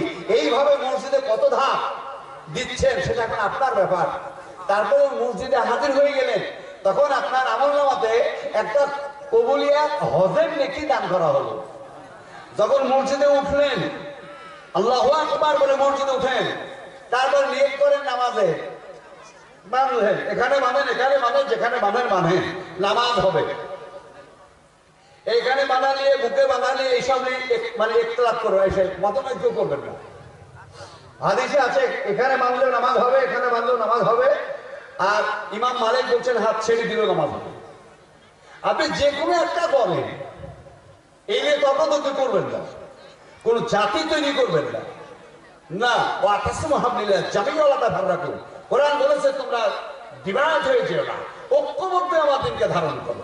নামাজে দাঁড়িয়েছেন, তারপরে আপনি সানা পড়লেন, আউযুবিল্লাহ পড়লেন, বিসমিল্লাহির রহমানির রহিম, যেমন বিসমিল্লাহির রহমানির রহিম বলেছে। আর 80 বছরের ইবাদতের নাকি আপনার আমলনামায় জমা পড়লো। আলহামদুলিল্লাহ রাব্বিল আলামিন চলে গেলেন, দাল্লিন সূরা ফাতিহা সারা হয়ে গেল। আল্লাহ বলছে, 1 খতম কোরআন শরীফ পড়লে যত নেকি তত নেকি তোমার আমলনামাতে জমা দিলাম। বসে যদি কোরআন পড়েন 1 অক্ষরে 10 নেকি, আর দাঁড়িয়ে যদি নামাজ পড়েন অক্ষরে 100 নেকি। গোটা কোরআন শরীফে কতটা অক্ষর আছে বলতে পারবেন? 114টা সূরা। খালি সূরা ফাতিহা পড়ার কারণে 1 খতম কোরআন শরীফ পড়ার নেকি আপনার আমলনামাতে জমা পড়লো। দাঁড়িয়ে নামাজ পড়লে 100 নেকি অক্ষরে। এখন গোটা কোরআন শরীফে কত নেকি আছে এখন আপনি গুনবেন, হিসাব করবেন আপনারা। হলো তো? আর একটা সূরা মিলান, যা 3 আয়াতের পরে যা যা পারেন হয়ে গেল। আল্লাহ বলেন, ওয়ারকাউ, রুকু করো, ওয়াসজুদ, সিজদা করো। যেমন আপনি সিজদা করেছেন, সিজদা চলে গেছে, যেমন নাক আর কপাল মাটিতে ঠেকিয়ে দিয়েছেন, আর এক সিজদাতে তাফসীরে বলছে 1 ধাপ মর্যাদা বাড়ে। আর ওলিয়া উলিয়া পিতর পেয়েছেন আল্লাহ ওয়ালা, তারা বলছে 1 সিজদাতে 2 পৃথিবীর সমপরিমাণ জান্নাত। ভাই, পৃথিবীর আয়তন কত আমি বললাম, মনে আছে আপনাদের? পৃথিবীর আয়তনটা জি হারিয়ে দিয়েছেন, 51 কোটি 1,54,000 বর্গ কিলোমিটার। এই পৃথিবী একবার সিজদা দিলে 2 পৃথিবীর সমপরিমাণ জান্নাত আপনার ভাগ্যে। নামাজ কত বড় এখনো জানেন না, যার জন্য নামাজের পরে আপনার আগ্রহ নেই। আপনার ছেলে যখন বালিগ হয়ে গেল, তাকে নামাজ পড়া ফরজ হয়ে গেল। আপনার ছেলে মায়ের পেটে জন্ম নিল, আপনি আযান দেন, আল্লাহর কাছে দোয়া করেন, যখন ওর বাক্য ফুটে গেল, ও যখন কথা বলতে পারছে, ওকে শিখিয়ে দিন লা ইলাহা ইল্লাল্লাহ। মা ওকে বুকে রেখেছে, ওকে শিখাবে, বল লা ইলাহা ইল্লাল্লাহ। ওকে শিখাবে সূরা ফাতিহা। কে? মা। মা হলো প্রথম মাস্টার, মা হলো সব থেকে বড় মাস্টার। বাচ্চা যদি খারাপ হয়, মায়ের বসে খারাপ হয়েছে। আর বাপের অর্ধেক দোষ। বাপ তো বাড়িতে থাকে না, কামাই করার জন্য মাঠে ঘাটে অফিস আদালতে খাটতে গিয়েছে, আর মা বাড়িতে ছিল। এই ছেলে খারাপের জন্য মা জাহান্নামে যাবে। এই ছেলে যত গুনাহ করবে তত গুনাহ বাপ মায়ের, তার মধ্যে 3 ভাগে মায়ের। মা দায়ী। ছেলেকে উঁচু শিখাবে মা, ছেলেকে সালাম শিখাবে মা, ছেলেকে সূরা ফাতিহা শিখাবে মা, ছেলেকে দোয়া শিখাবে মা।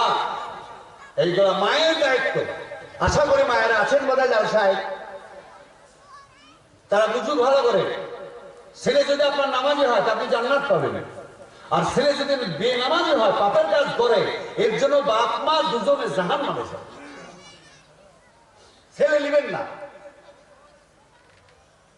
ছেলে আপনি নিবেন না। যদি ছেলেকে ইসলামিক শিক্ষায় শিক্ষিত না করেন, আপনি ছেলে নিবেন না। চলুন, নামাজ এত বড় জিনিস।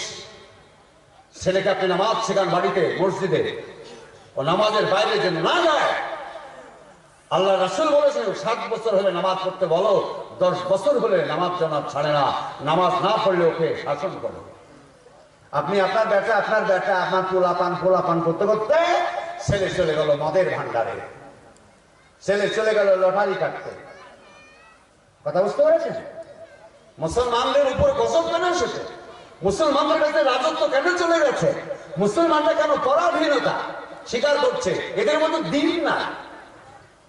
চলুন, সুবহান রাব্বিয়াল আলা, এক সিজদায় 2 পৃথিবী সমপরিমাণ জান্নাত। আর সিজদা দেওয়ার পরে বলছে সুবহান রাব্বিয়াল আলা। আল্লাহ বলছে বান্দা রে, একবার সুবহানা রাব্বিয়াল আলা বললে পারি, আকাশ থেকে জমিন পর্যন্ত নেকিতে ভরপুর হয়। কিয়ামতের মাঠে একটা নেকির অভাবে আপনি জাহান্নামে চলে যাবেন। নেকি অত সহজ না। কেউ কিয়ামতের দিনে দিবে না নেকি আপনাকে। আপনার স্বামী, আপনার ছেলে, আপনার বাপ মা, আপনার স্ত্রী, কেউ না। এক সিজদাতে 2 পৃথিবী সমান জান্নাত। আর একবার যদি বলেন সুবহান রাব্বিল আলা, তো আকাশ থেকে জমিন পর্যন্ত নেকিতে ভরপুর হয়। আর আরেকবার যখন বলছেন সুবহান রাব্বিল আলা, আর আল্লাহ তার জান্নাতে একটা গাছ পুঁতে দিলেন। ওই গাছটা এত বড় হবে যার চারিদিক দিয়ে একটা জান্নাতি ঘোড়ায় চড়ে ঘুরে আসতে ওর সময় লাগবে 500 বছর। বলুন সুবহানাল্লাহ। এখন আপনার জীবনে আপনি সিজদায় পড়ে নামাজ পড়তে গেলে পাড়াপাড়ি করবেন না। 5টা কাজে পাড়াপাড়ি করবেন না। 1 নম্বর নামাজে পাড়াপাড়ি করবেন না। 2 নম্বর খাওয়ার সময় পাড়াপাড়ি করবেন না। দাঁতে চিবিয়ে, চোখে দেখে, হাতে নেড়ে খাবেন। যত নাড়বেন তত হাতের সালিবাতে ক্যালসিয়ামে মিশে গিয়ে ও পেটে হজম হবে। যারা লোকে খায় এদের পেট ভালো থাকে না, এদের অল্প বয়সে এরা মরে। কথা বুঝতে পারলেন? যারা আঙুলে খায়, আঙুলের তলে আঙুলে খায়, অল্প বয়সে মরবে। মারেন, একবার মারেন, আস্তে খান। আপনি ভাত মাখার পরে 5 মিনিট পর ওকে ছেড়ে দিয়ে দেখেন কি অবস্থা হয়েছে, পচে গেছে। আপনার হাতে মাখা ভাত আপনি পরেও খেতে পারবেন না, মেড়মেড়ি হয়ে গেছে। এই জন্য মা খেলে ও হজম হবে। মুখে দিয়েছেন, দাঁত দিয়েছে কিসের জন্য? চাবার, তাই খান, হজম হবে। 1 নম্বর নামাজে পাড়াপাড়ি হবে না। 2 নম্বর খাওয়ার সময় পাড়াপাড়ি হবে না। 3 নম্বর পায়খানাতে বসেছেন, পাড়াপাড়ি হবে না। কথা বুঝেন নাকি? খাও সাবধান। আর 2টো জায়গা আছে মারেফাতের মধ্যে লুকিয়ে আছে, ওইগুলো আমি মা সবার সামনে বলবো না। হযরত আরো 2টো জায়গা আছে, আমি ওটা এই সময় বলবো। ওটাও পার্সোনাল আমার কাছ থেকে শুনবো। এই বড় বড় কাজগুলো না যদি ধরপাড় করেন, সটপাট করেন, কাজের মধ্যে কিন্তু ত্রুটি হবে। আস্তে নামাজ পড়েন, সুবহান রাব্বিয়াল আলা। একবার বলছেন আকাশ থেকে জমিন পর্যন্ত নেকিতে ভরপুর হয়ে গেল। আর একবার বলছেন গাছ পুঁতে দিল। যতবার সুবহান রাব্বিল আলা বলবেন, একটা করে গাছ পুঁতলো। আপনার বাগান কত বড় হবে এখন আপনি মনে করেন? আপনার বাগানের কতগুলো মালিক আপনি হবেন জান্নাতের মধ্যে। সুবহানাল্লাহ। এত নেকি, এত নেকি নামাজের মধ্যে, নামাজের মধ্যে অগণিত নেকি। এবার গজল লিখেছে, কাফন আমার আপন, কবর আমার ঘাটি, ওই কবরে যেতে হবে, কেউ হবে না সাথী। গজলটা সম্পূর্ণ ভুল লিখেছে, উনি জানেই না, হাদিস দলিল জানে না, লিখেছে একটা গজল। না, আল্লাহ আমার আপন, ঈমান আমার সাথী, নামাজ আমার অন্ধকার, কবরের বাতি। নামাজ অন্ধকার, কবরের বাতি, ঈমান আপনার সাথী। ঈমানের বদৌলতে আপনি আল্লাহর কাছে জান্নাত নেবেন, ঈমান আপনার সাথে যাবে। নামাজ কবরের বাতি, কবর আপনার আলোকিত হয়ে থাকবে, দুজন ফেরেশতা থাকবে আপনার সঙ্গে কবরে। নামাজ ফুলসিরাত করবে পার, নামাজ জান্নাতের চাবি। মুসলমান নামাজ পড়ে না, জান্নাত পাবে না। জান্নাত, নামাজ হলো জান্নাতের চাবি। জীবনে নামাজ ছাড়বেন না, কান রেডি করে রাখবেন, কখনো যান, কখনো যান। শুধু মায়েরা বাড়িতে নামাজ পড়বে, পুরুষরা মসজিদে নামাজ পড়বে। মায়েরা বাড়িতে নামাজ পড়বে। আপনি নামাজ পড়েন, আপনার স্ত্রী নামাজ পড়ে না, আপনার নামাজ কবুল হবে না। আপনি নামাজ পড়েন, কিন্তু আপনার স্ত্রী নামাজ পড়ে না, আপনার নামাজ কবুল হবে না।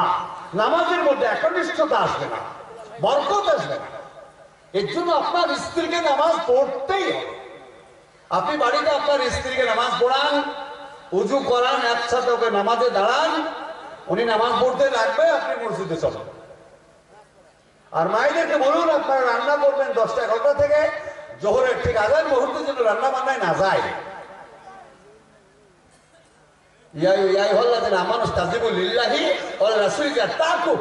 আল্লাহর কোরআন বললো না, আজান যখন হয়ে গেল কোন কাজ আর করবে না, কোন কাজ তো আর করবে না। আপনি ওই ঘাস নাকি বলে না, চুল চুল করা বলে না, গরুর হাত এই চুল করছে, আল্লাহু আকবার, এই যে গান তুললেন, আর জন্য ফেলেন না ঘাসে। আপনি কাজ শুরু করেছেন, আজান হয়ে গেল, ছেড়ে দিন। আল্লাহ ডাক, আল্লাহ বললো, আল্লাহ রসুলের ডাক যখন হয়ে গেছে মসজিদে, তুমি আর তোমার কাজ করো না, ঝাঁপিয়ে পড়ো মসজিদে, চলো মসজিদে। বেটা ছেলে মসজিদে যাবে কেন? কারণ হচ্ছে একটা, বলছি সেই কারণের কথা। মসজিদে আপনি কেন যাবেন সে কথা বলছি। ভাই ও বন্ধু আমার, পুরুষ ব্যক্তি সারাদিন যা মাছ, মাংস, দই, মিষ্টি যা খেলো, এই খাবারগুলা রাত্রে হজম হয়। যখন ঘুম শুরু হয়ে গেল, হজম শুরু করলো, পেটের 4টা ডিপার্টমেন্ট, টিপথিন, এমিলাইস, গ্লিসারিন, হার্ট। টিপথিন করে কি খাবারকে পচিয়ে দিল, এমিলাইস খাবারের মধ্যে ভিটামিন গুলোকে টেনে নিল, গ্লিসারিনকে দিল, গ্লিসারিন রক্ত তৈরি করে হার্টকে দিল, হার্টের পাশে লাংস পাম্পিং করে সমস্ত রক্ত শরীরে সার্ভিস করলো, শুয়ে আছে। এই রক্ত ব্রেনের জীবকোষে যেতে পারেনি, এর জন্য আপনার ডায়াবেটিস হতে পারে, এর জন্য আপনার করোনা হতে পারে, আপনার শরীরে সুগার হতে পারে। তাই ডাক্তার বললো, আপনার শরীরে সুগার ধরা পড়েছে, আপনি রাস্তা হাঁটবেন। কিন্তু সব থেকে বড় ডাক্তারের কথা হলো, আল্লাহর কথা হলো, আপনার জীবনের প্রথম থেকে শেষ পর্যন্ত রাস্তা হাঁটে, আপনি জীবন সুগার থেকে বাঁচবেন না। তবে আপনার সুগার ধ্বংস হবে কিসে জানেন? শুয়ে থাকার কারণে রক্ত সারা শরীরে সার্ভিস হয়নি, চলতে পারেনি। আপনার স্ত্রীর কাছে ছিল, তার হাত আপনার গায়ে, আপনার হাত তার গায়ে ছিল, রক্ত যেতে পারেনি। তাই আপনি যখন উজু করলেন, উজুতে কি বিজ্ঞান আছে? উজুতে বিজ্ঞান আছে। পৃথিবীতে 3টা ভাইরাস, একটা bacteria, bacteria tetany, bacteria close. Bacteria থেকে সেপ্টেপ তৈরি হয়, কেটে গেলে সেপ্টেপ হয়ে যায়। আর টিটেনি থেকে যক্ষা, কলেরা, অ্যানথ্রাক্স, ডায়াবেটিস, সুগার, করোনা, হাজারো রোগ হয়। আর ক্লোজ থেকে কয়েক লক্ষ রোগের আবিষ্কার করে। কোরআন বলল 5 সিজন সূরা মায়েদা, আল্লাহ পাক বলে উজু করো কেন? পানির মধ্যে আছে হাইড্রোজেন, আর পানির মধ্যে আছে অক্সিজেন। পানিতে যখন আপনি উজু করছেন, এই তিনটা ব্যাকটেরিয়া টিটেনি ব্যাকটেরিয়া ক্রস, তিনটা ব্যাকটেরিয়া ধ্বংস হয়ে যায় পানির কারণে। আপনি রক্ত থেকে ভাইরাসের কবলে থেকে বেঁচে গেলেন, তাজা হয়ে গেল, ওযু করলে শরীর সুস্থ হয়। বলুন সুবহানাল্লাহ। সুস্থ হলো। আযান হচ্ছে, আসসালাতু খায়রুম মিনান নাওম। খায়রুম না, খায়রু, খ, সাতটা অক্ষর মুস্তালিয়ার, হরফে মুস্তালের অক্ষর সাতটা, ক, ত, খ, গ, এরকম এরকম। এখানে বললো খ, খায়রুম মিনান নাওম, তোমার ঘুমের চাইতে নামাজ ভালো। উঠে উঠে উঠে পেশাব করেন, পেশাব করেন, গড়গড় গড়গড় করে পেশাব হোক, ধীরে ধীরে পেশাব করেন, ধীরে ধীরে পায়খানা করেন। পেশাব হয়ে গেল, পেশাব যদি হয়ে যায় আপনার গোল ব্রেনের মধ্যে আর কোনোদিন পাথর হবে না। যারা ভোর 4টা থেকে বেলা 8টা পর্যন্ত বিছানায় ঘুমিয়ে থাকে, এই 8টা পর্যন্ত, 4টা থেকে 8টা পর্যন্ত পেশাব ক্যান্টনমেন্টে ভিতরে আপনার মেশিন চলে। ওইটা যখনই ভোর ফজরের আযান হয় ঠিক 8টা পর্যন্ত স্থির নীরব হয়ে যায়। আর ওই সুযোগে পেশাবের মধ্যে, পেশাবের পানির মধ্যে আয়রন থাকে, মাটি থাকে, ওইটা পেটে জমা পড়তে পড়তে পড়তে পড়তে পড়তে আর একদিন যন্ত্রণা বললো আপনার পাথর হয়েছে। আর ফজরে যদি আপনি পেশাব ফিরেন আর পাথর হবে না। ফজরে যদি পায়খানা করেন আর আপনার পেটে গ্যাস হবে না। তাহলে ওটা গেল, পেশাব গেল, শরীর ভালো তো দুনিয়া ভালো। আমি আপনাদের দেশে বহুদিন আগে এসেছিলাম, আজও বহুদিন পরে এসেছি। এই দেখেন ৭৪ বছর বয়স যাচ্ছে, রমটম পাকা ফোকা কিছু নাই, শরীর স্ট্রং হয়ে আছে একদম। এই ৭৪ বছর চলছে বয়স। কলেজার টুকরো শোনাচ্ছেন, মাঝখানে একটু শরীর খারাপ হয়ে গিয়েছিল। গোটা বিশ্বের পুরে আমেরিকা দাদাগিরি চলছিল, সেই টেনশনে আমার শোনা কলেজার টুকরো আপনি 5 ওয়াক্ত নামাজ পড়বেন, তাহাজ্জুদ পড়বেন। নামাজ কিন্তু 9 ওয়াক্ত, 5 ওয়াক্ত নামাজ আর 4 ওয়াক্ত আর একটা নামাজ আছে, সাস্তের নামাজ, আওয়ামের নামাজ, তাহাজ্জুদ আর ইশরাকের নামাজ। এই 4 ওয়াক্ত আর এই 5 ওয়াক্ত, 9 ওয়াক্ত নামাজ আপনি চালান। স্টাডিশন এমন ব্যায়াম, কিসে তো তাড়াতাড়ি আমি বৃদ্ধ হবে, ঝটাম করে বৃদ্ধ হচ্ছেন কেন? কারণ আছে। উঠেন, ফজর ওঠার পরে আপনার ওযু করলেন, করার পরে মসজিদে হাঁটতে শুরু করলেন। হাঁটার কারণে রক্ত সঞ্চালন সৃষ্টি হলো, রক্তের সঞ্চালনে গলা পর্যন্ত রক্ত দৌড়াদৌড়ি করছে। এই মানুষের ব্রেনের মধ্যে, মেয়েদের ব্রেনে আছে 11,000 কোটি ব্রেনের জীবকোষ, আর পুরুষের ব্রেনে আছে 17,000 কোটি ব্রেনের জীবকোষ। মেয়েদের 280 গ্রাম ব্রেন আর পুরুষের 427 গ্রাম। পুরুষের শরীরে ইলেকট্রন, মেয়েদের শরীরে প্রোটন। মেয়েরা বাড়িতে বসে নামাজ পড়লে তাদের ক্ষতি হবে না, তাদের শরীরে প্রোটন বেশি আছে, হরমোন বেশি আছে। 12% হরমোন হলো মেয়েদের শরীরে, আর পুরুষের শরীরে একটা বস্তু কম কম আছে, সেটা হলো হরমোন। 2% হরমোন পুরুষের দেহে আর 12% হরমোন মায়েদের শরীরে। ওদের কাছে এত হরমোন কেন বেশি দিলেন আল্লাহ? ওই যে পেটে বাচ্চা তৈরি করতে হয়, হরমোন না থাকলে ছেলে ঠাসা হবে, কানা হবে, বুবা হবে। তাই আল্লাহ রাব্বুল আলামিন তিনি দয়া ভান্ডার, তিনি মাকে 12% হরমোন দিলেন আর আপনাকে 2%। তো আল্লাহ পরে একটা সমাধান করেছেন, আপনাদের আইডিয়াতে আসছে।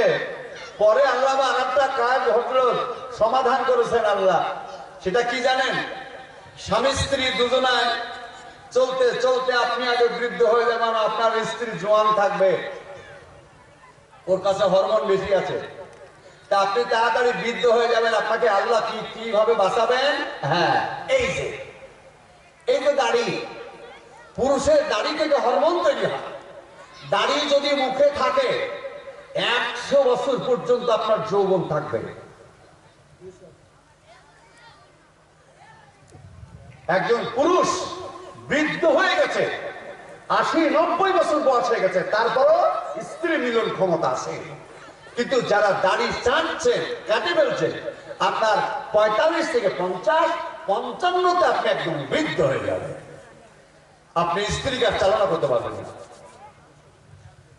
এই ছিল মহাবিজ্ঞান। দাড়ি, মেয়েদেরকে দাড়ি দিল না কেন? ওদের কাছে হরমোন আছে তো, এমনি 12% হরমোন আছে, আবার দাড়ি দিলে তো শেষ করে ফেলবে। কথা বুঝতে পেরেছেন? এর জন্য দাড়ি রাখা, দাড়ি কাটা কথা না, দাড়ি যত বড় হবে, দাড়ি যত বড় হবে ততটা শক্তি বাড়বে। দাড়ি হচ্ছে একটা অ্যান্টেনা, টাওয়ার, পুরুষত্বকে ধরে রাখে। এত দাড়ি, হাঁটতে হাঁটতে মসজিদে গেলে রক্ত সঞ্চালন হলো, ব্রেনে যেতে পারেনি, নামাজে দাঁড়ানোর পরে সূরা কেরাত হয়ে গেল, সেজদা চলে গেছেন, যেমন সেজদায় গেছেন আল্লাহু আকবার, যেমন সেজদা দিয়েছেন, আর অমনি আপনার শরীরের রক্ত, সাবধান, শরীরের রক্ত ব্রেনে নামছে। এই নামাজ পড়ার সময় তাড়াহুড়া করবেন না। আরে কম করে 3 বার আপনি সুবহান রাব্বিয়াল আলা বলেন, আপনি 5 বার 7 বার চালান, নামেন, রক্তকে নামতে দেন ব্রেনে। সুবহান রাব্বিয়াল আলা একবার বললে আকাশ থেকে জমি পর্যন্ত নেকিতে ভাবর হয়, আর একবার বললে জান্নাতে গাছ লাগায়। যত বেশি নামাজ পড়বেন তত বেশি আপনার জান্নাত বড়। যত নামাজ তত জান্নাত। জান্নাতের শেষ নাই। কোন একদিন আমি আবারও যদি কোনদিন আসে আপনাদের দেশে, জান্নাতটা কত বড় বুঝাবো আপনাদের, সেই হিসাব আমার কাছে আছে। চলেন, রক্ত নেমে গেল, উঠে বসেন, আল্লাহু আকবার, উঠে বসেন। এই যে 2 সেজদার মাঝে যে সময়টুকু ওয়াজিব, এটাকে আল্লাহু আকবার, থামেন, উঠতে উঠতে আবার সেজদা দিলেন, নামাজ কিন্তু কবুল হবে না। এই নামাজের মধ্যে কিন্তু নামাজ হবে না। এটা ওয়াজিব তরফ হলো আমার শোনা, এটা ওয়াজিব তরফ হলো আমার কালেজার টুকরো, ওয়াজিব তরফ হলো। তাহলে রক্ত মিশে গেল ব্রেনের রক্তের সাথে, এটা মিশে গেল ব্রেনের সাথে, ব্রেনের রক্ত এখানে নামলো, 2 জায়গার রক্ত মিশ্রণ হয়ে শরীরে নামলো। আল্লাহ বলেন ফায়দা খুঁজিয়াতুস সালাম আবতাগু মিন ফাজলিল্লাহ। এই নামাজি, তোমার রক্ত মিশে গেছে শরীরের সাথে, মাথার রক্তের সাথে, তোমার শরীর এখন ওকে, তুমি কাজে যাও, কামে যাও, কর্ম করো, কাজে যাও, কামে যাও, কর্ম করো। আল কোরআন, নামাজ, নামাজ জীবনও ছাড়বেন না, বলুন ইনশাআল্লাহ। নামাজের ফজিলত বুঝলেন তো, শুনলেন তো, নামাজ কি জিনিস। চলুন, একজন চলে গেছে মক্কায়, কেনা সেটা হুজুর, মক্কায় কেনা চলে গেছে, হ্যাঁ মক্কাতে। আরে দেখছি মাথাটা কোথায় রাখলেন আপনার মাথাটা, আর রাজত্ব ছেড়ে পালালো কেটা, মক্কায় গেল কে? হারিয়ে দিয়েছেন। এর জন্য ব্রেনকে কন্ট্রোল করার কথা বললাম না আমি।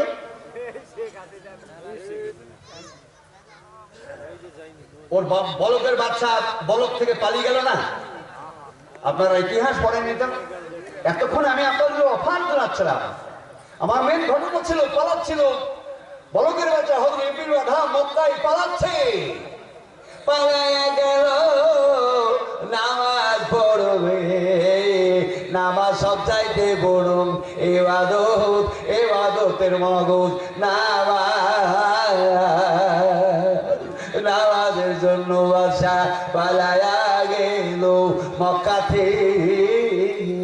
বিবি ঘুম থেকে উঠে তাকায়া দেখে বিছানাতে নেই স্বামী, বাদশা কোথায় গেল, বুঝি নামাজে গেছে না, মসজিদে নাই, বলো কেন মসজিদ, মসজিদ নাই, কোথায় গেল, সারাদিন খোঁজা খুঁজি, আর বাদশা পালায়া গেছে মক্কায়। আমার বিবির চাইতে, আমার সন্তান সন্ততির চাইতে, আমার রাজত্বের চাইতে নামাজ পড়ব। আমি মক্কায় যাবো, তাহার নামাজ পড়বো ওই কাবার কাছে। 14 বছর লাগলো মক্কায় যেতে, মক্কায় আধার নামাজ পড়ি। বলকের বাচ্চা হবে বিবির আধার পানির পুরে যায় নামাজ ফেলে নামাজ পড়তেন, সেই লোক চলে গেছে মক্কা। বিবি খুঁজে বেড়াচ্ছে শহরে শহরে খুঁজে, আধার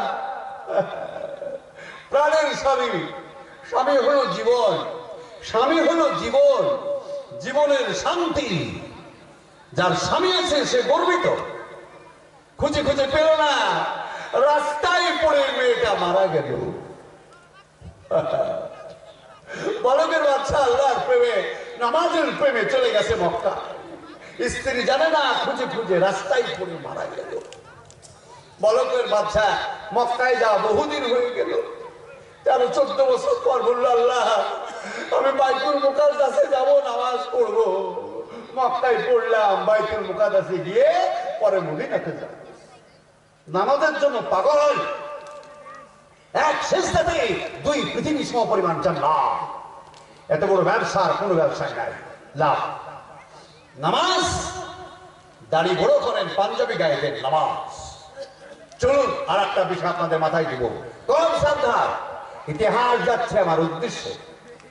চলুন, মক্কা থেকে রওনা দিল জেরুজালেম। 40 দিন চলে গেল, ক্ষুধা লেগে গেছে, খাবার আর নাই, খাবার আর নাই, পানি আছে কাছে, ক্ষুধার জ্বালায় পেটে আগুন ধরে গেছে। হঠাৎ করে একজন খেজুরওয়ালা, মদিনাতে বাড়ি, খিজর, মদিনার খিজর, রইকে খেজুরওয়ালা, যা খেজুর দুটো কিনি, ডাকলো, সায়া, ওকে ডেকে নিল, আমার কিছু খেজুর দাও। খেজুর দিবে তো এক গাড়ি তুলেছে, 4-5 কেজি ওজন, 4-5 কেজি তুলেছে। ও বললো অত দিও না, হাফ দাও, অর্ধেকটা দাও, আমাকে আগে বই খেতে হবে, পায়ে হাঁটা পথ। নামাচ্ছে খেজুর, খুব ভালো হবে, সাবধান, মাথাতে রাখেন কথাটা, মাথাতে রাখেন। খেজুর নামাচ্ছে, ঢাকিতে পড়ছে, পড়তে পড়তে একটা খেজুর ঢাকির বাইরে পড়লো। উনি খেজুর দেওয়ার পরে চলে গেল।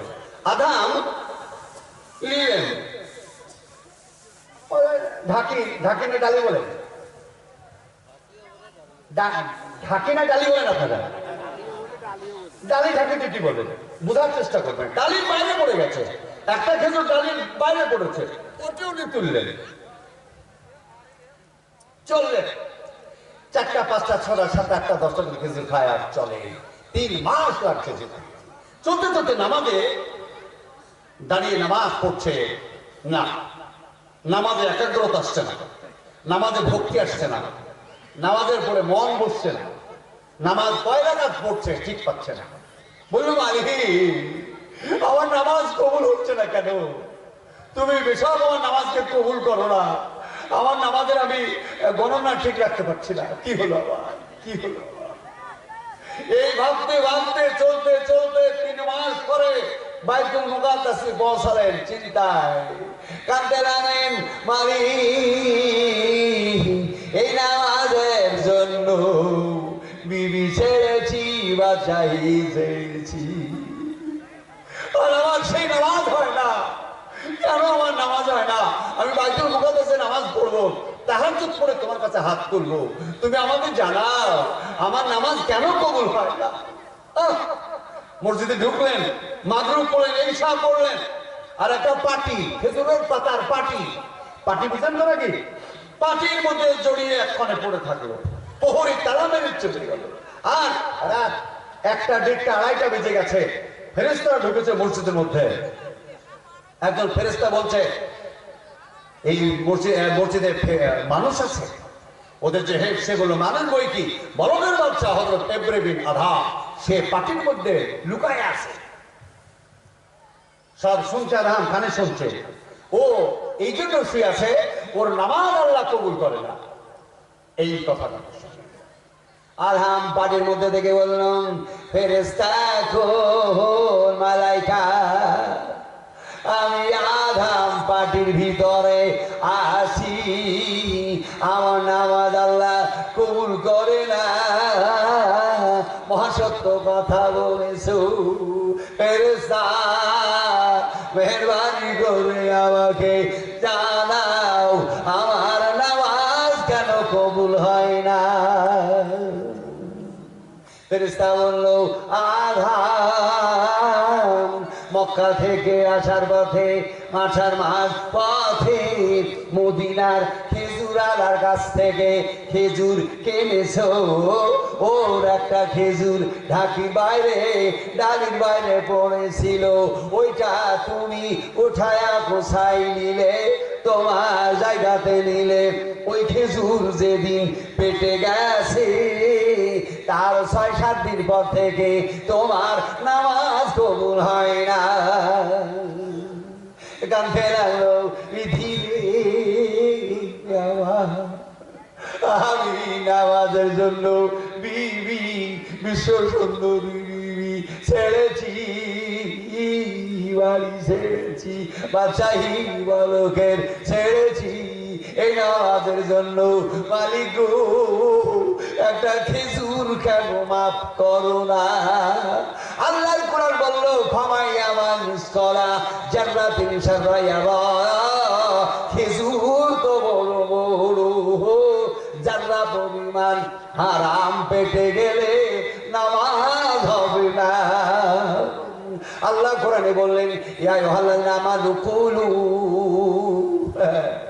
আল্লাহ পাকের কোরআন বলল হে বিশ্বাসীরা তোমরা নামাজ পড়বে, তোমরা হালাল রুজি খাবে। ইয়া আইয়ুহাল্লাযীনা আমানু, হে বিশ্বাসীরা সূরা বাকারা এসে গেল তোমরা নামাজ পড়বে হালাল রুজি খাবে। ও বললো মালাইকা ফেরেশতাগণ কিভাবে আমি পরিত্রাণ পাবো এই বিপদ থেকে। ফেরেশতা বললো আধাম বাইরে বেরিয়ে যাও, কোন দেশে আছে, কোন দেশে আছে ওই খেজুরের মালিক, সেইখানেতে যাও, তাকে হয় দাম দাও পয়সা দাও নইলে মাপ চেয়ে নাও। মসজিদ থেকে বেরিয়ে ডাকতে লাগলো খেজুরালা খেজুরালা।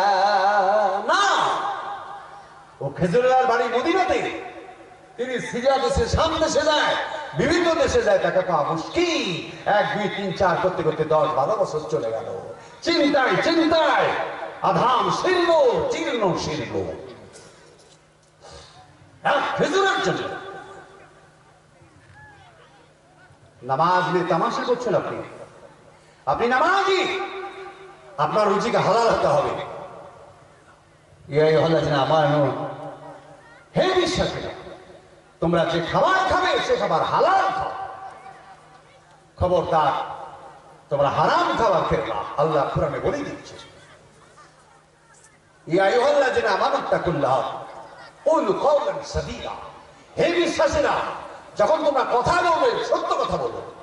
মুসলমান এক টাকার জন্য মিথ্যা বলে, চালানোর জন্য মিথ্যা বলে, দুয়ানোর জন্য মিথ্যা বলে। জবানকে আপনি মূল্য দিতে পারেন না। আপনার জবানের কত বড় দাম আপনি দেখেছেন কি? আপনার ওই যে মেয়েটা, আপনার স্ত্রীটা, ওই মেয়েটাকে আপনার আপন করতে কয়টা কথা লেগেছে? আপনাকে খালি মৌলভী সাহেব খালি বলে দিল অমকের মেয়ে এই হাজেরাকে আপনি কি বিবি বলে কবুল, খালি আপনি বললেন কবুল, তো সে আপনার বিবি হয়ে গেল। মুখের কথা এত দাম। ভাই বন্ধু আমার, আল্লাহ বললো তোমরা কথা বলবে সত্য বলো, সূরা আল আহজাব, আর খাবে তো হালাল খাও। বললো ঠিক আছে। 10-12 বছর চলে গেল, খেজুরালাকে সন্ধান পেল না। বললো এই কপাল, এই কপাল, তুই কেন ঢাকির বাইরে পড়ে যা, খেজুর তুলে কি কোথায় দিবি? একটা খেজুর সর্বনাশ। আল্লাহ তুমি দয়াবান, আল্লাহ বড় দয়াবান, আলো বাতাস পানি দিয়ে বাঁচাই জীবের প্রাণ, আল্লাহ বড় দয়াবান। কিন্তু আমি কি করেছি? খুঁজতে খুঁজতে খুঁজতে বহুকাল পরে রোম সাগরের তীরে ওই খেজুরালা, মদিনার খেজুর আধামের দৃষ্টিতে পড়ে গেল।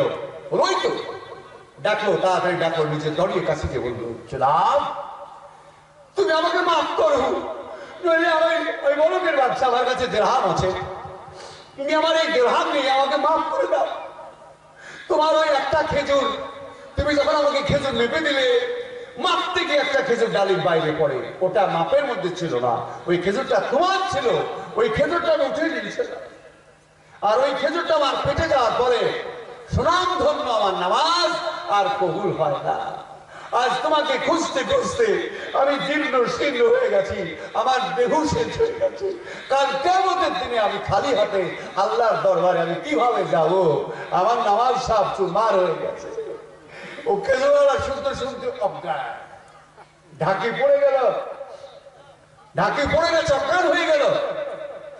উনি রোম সাগরে গিয়ে চাদর চুবড়ে পানি নিচে মাথা থেকে ওকে সুস্থ করে বললো, খেজুরের মালিক ভাই, খেজুরের মালিক, তুমি জ্ঞান হারাচ্ছ কেন? আমার কাছে পয়সা নাও, আমার কাছে দেনার আছে তো। বললো, আধাম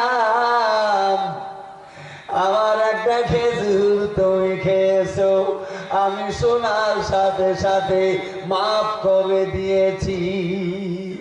আধাম তোমার মতো বড়কের বাচ্চা পানিতে যায় নামাজ ফেলে নামাজ পড়ো এমন আল্লাহর বান্দা, আমার একটা খেজুরে তোমার নামাজ কবুল হয় না, তবে আমার কি হবে?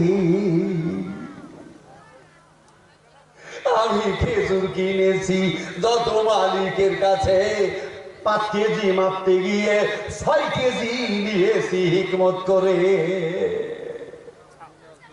যত খরিদ্দারকে দিতে গিয়ে দুটোর একটা 100 কম করেছি। আমি জীবনে কি সর্বনাশ করেছি, আমি কয়জনার কাছে যাব রে? যাকে খুশি দান করো রাজ সিংহাসন, কেড়ে নাও কারো হতে সাম্রাজ্য রতন।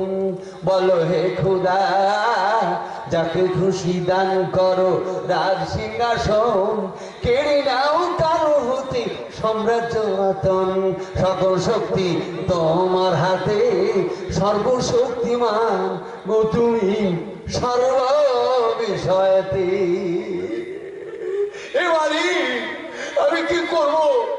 আমি মক্কা মদিনা সারা দেশ ঘুরে আমি খেজুরের ব্যবসা করতাম, আমি মানুষের কাছে মাপ চাইবো আর পয়সা ঘুরিয়ে দিব কিভাবে? অনেকে তো মারা গেছে, যিনি মারা গেল তার কবরে গিয়ে কি করে নেব? ভাই আমার মা সোনারা, আমার নিজের সম্পদ ছাড়া কারো সম্পদ বস্তু খাওয়া যাবে না। রাস্তায় যদি 1000 কোটি টাকা পড়ে থাকে, ও টাকা উঠানো যাবে না। এই পৃথিবীর চাইতে আপনার ইমানের দাম বেশি, এক ওয়াক্ত নামাজের দাম বেশি। ও লক্ষ লোকই ঢাকিকে সমুদ্রে ফেলে দিল, দি হলো বাড়ি আমি আজ জীবনে খেজুরের ব্যবসা করবো না। আমার কি হবে আমি জানি না, আমি কয়জনের কাছে মাপ চাইবো? আধাম মাপ চেয়ে নিল, আধামও বুঝলো ঘটনাটা কত মারাত্মক। এই জন্য আল্লাহ পাক বলে দিছে, বিশ্বাসী তোমরা নামাজ পড়বে তা হালাল খাও।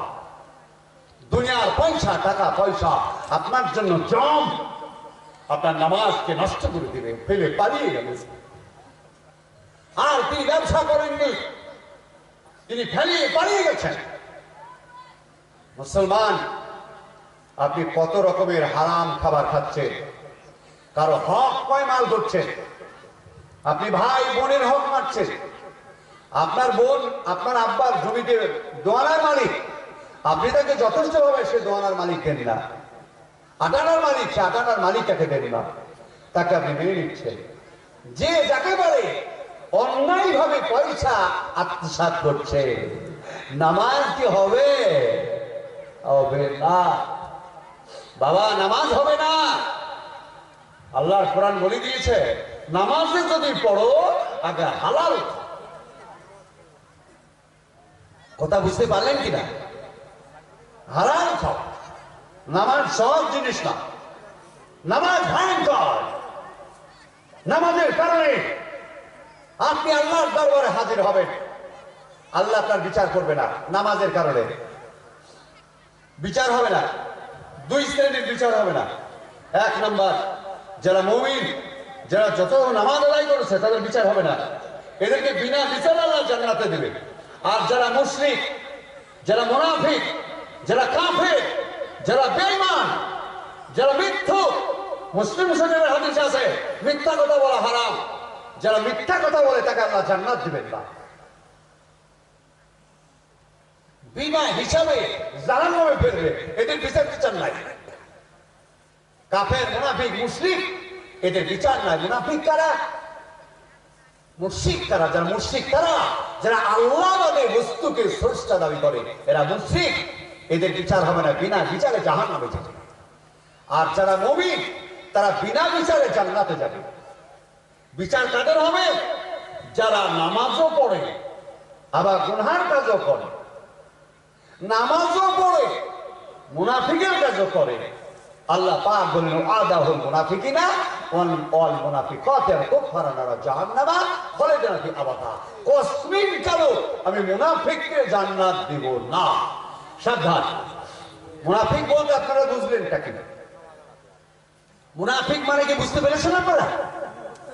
যারা দাঁড়িয়ে শুনতেন তারা বসে যান, বসে শুনে কথা বলেন। সাবধান, এটা অনেক পয়সা খরচ করে, এটা হেদায়েতি জালসা, তাবলীগি জালসা, এটা গুরুত্ব কাজ।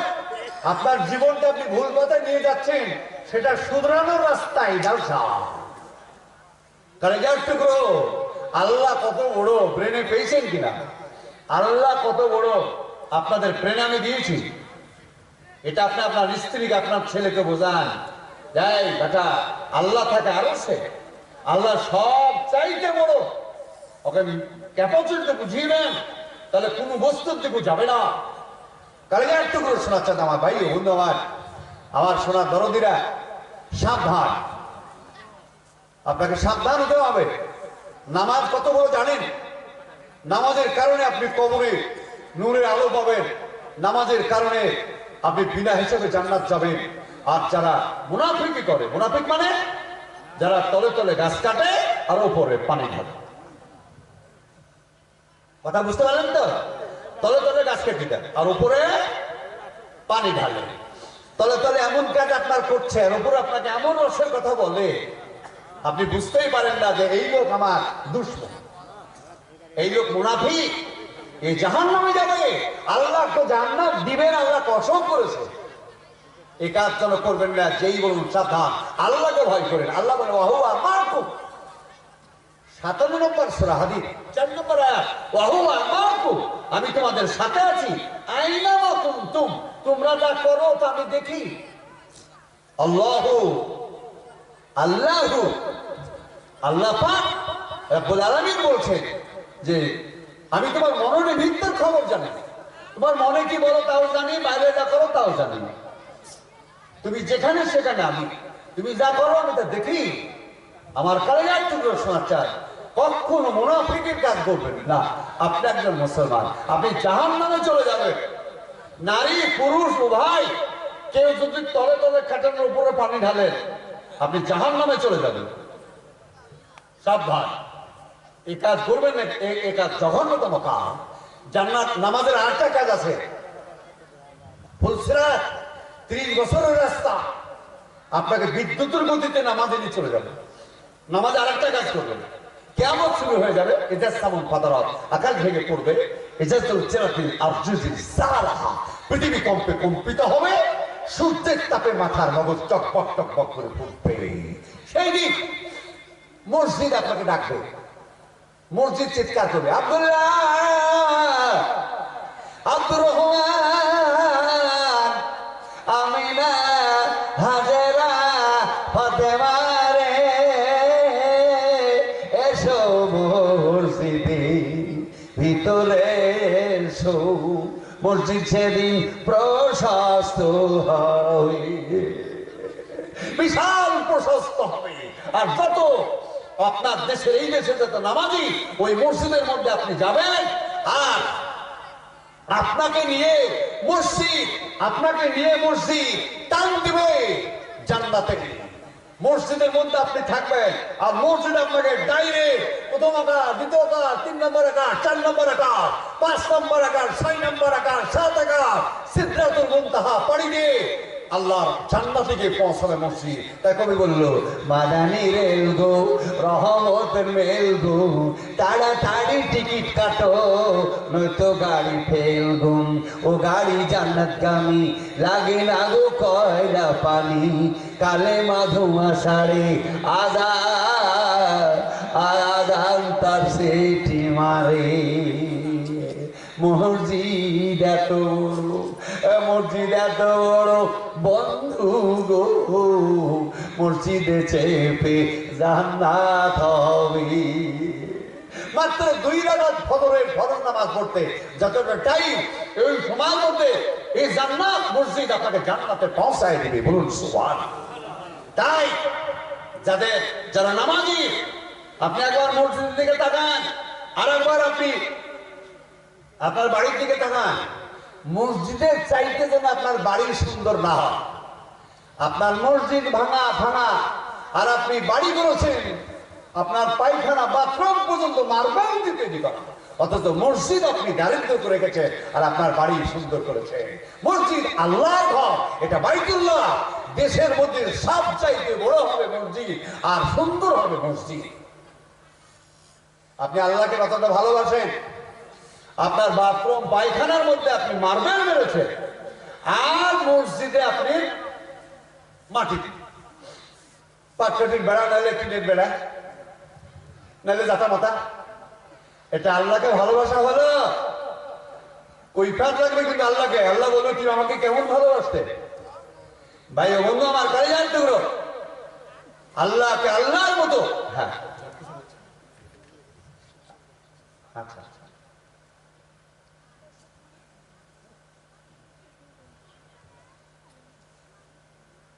আমার ভাই ও বন্ধু আমার, কারে জানতে হলো খুব সাবধান। মসজিদের দিকে তাকালে চোখের গোনা মাফ হয়। মসজিদের দিকে তাকালে চোখের গোনা মাফ হয়। মসজিদ সুন্দর করে তৈরি করবেন, ফার্স্ট ক্লাস করে। আপনার বাড়ির চাইতে মসজিদ সুন্দর হবে। আর মসজিদের দিকে তাকাবেন তো আপনার জীবন ভরে যাবে, চোখের গোনা মাফ হয়। তাই যার টুকরো শোনা চান, এই নামাজ, এই রোজা সব হয়। যদি হালাল খাবার না হলে যদি নামাজ কবুল না হয়, আমার কালেজার টুকরো শোনা চান, মদ এগুলো মুখে করবেন না, সুদ মুখে করবেন না। কোরআন বলেছে, what is the life of the world is that matter of wisdom. দুনিয়ার কোনো দাম নাই, দুনিয়ার কোনো দাম নেই। দুনিয়ার দাম যদি মশা জ্ঞানের সময় হতো, আমি বেঈমানকে রুজি দিতাম না। অতএব আপনি একজন মুসলিম ভাই, আমার শোনার চান, আপনি জান্নাতের মালিক। জান্নাত আপনি দেখেন নাই, জান্নাতে আপনার বাড়ি এত বিশাল। সেই জান্নাতে মুক্তা, জমরুদ, জহরত, সোনা চাঁদি দিয়ে আপনার বাড়ি তৈরি করা। কত বিশাল বাড়ি আমি বলতে পারবো না। বাড়ির সামনে বাগান, বাগানের সামনে নহর নদী। আপনার উচ্চতা হবে 60 ফুট, আর নারীদের উচ্চতা হবে 50 ফুট। এই অবস্থা আপনি জান্নাতে ঢুকবেন। কিন্তু সুদখোর, মদখোর, গাঁজাখোর, লটারি কাটছে, এরা জাহান্নামে চলে। আপনার নামাজ একটাও কবুল হবে না। কোন মুসলিম ভাই জেনে শুনে যেন সুদের উপরে ব্যবসা করবেন না। অনুরোধ থাকলো আপনাদের, আপনি এখানে থাকবেন না। আমার বাড়ি মুর্শিদাবাদ। মুর্শিদাবাদের একটা প্যালেস আছে, নবাব প্যালেস, নবাব সিরাজদৌল্লার বাড়ি। 1000 দরজা, যাবেন আপনারা। আমি জ্যৈষ্ঠ মাসে বাড়িতে থাকি, আমার বাসাটাও দেখা হবে আপনাদের। আর নবাব সিরাজদৌল্লার 1000 দুয়ারি, সেটা আপনাদের চোখে দেখা হবে। নেই ভাই 1000 দরজা বিশিষ্ট বাড়াখানা, মতিঝিল, কত ব্যবস্থা। বাদশা নেই, বাদশা শাহজাহান, তার মাথার টুপিটা 18 কোটি টাকা দাম। সে নেই, সম্রাট শাহজাহান নেই, নেই জাহাঙ্গীর, নেই বাবর, নেই টিপু সুলতান, নেই অরঙ্গজেব, সব চলে গেছে। যার মরণ আছে তাকে মরতে হবে। অতএব আপনি টাকার লোভে, টাকার স্বার্থে, দুনিয়ার স্বার্থে আপনি সুদের ব্যবসা করেন। আপনার যে মুসলমান, কোন সুদের ব্যবসা কান্নিওয়ালার নামাজ হবে না, রোজা হবে না। আর ওই সুদের ব্যবসায়িক যদি মসজিদে কোনো খাবার দেয়, আর ওই খাবার যদি রোজাদাররা খায়, ওর সব রোজা গলা শেষ করবে, একটা রোজা থাকবে। এখন আপনাদের দেশের মানুষ এরকম কি ইফতারি দেয় নাকি মসজিদে? রোজার টেস্ট মারা যাবে কিন্তু আপনাদের, এটা মনে রাখবেন। এখন খাবার যে কোন রাস্তা দিয়ে এলো, কিভাবে তিনি খাবার ম্যানেজ করেছেন, ওই খাবার আপনাকে খাওয়ালো, আপনি আল্লাহর নামে রোজা ছিলেন, আর এই খাবার খেয়ে আপনার রোজা শেষ। এই জন্য আপনি রোজা থাকবেন, আপনার হালাল পয়সা দিয়ে রোজা ইফতার করবেন। সারাদিন ছিলেন, একটা রোজার কত দাম আমি বলতে পারবো না।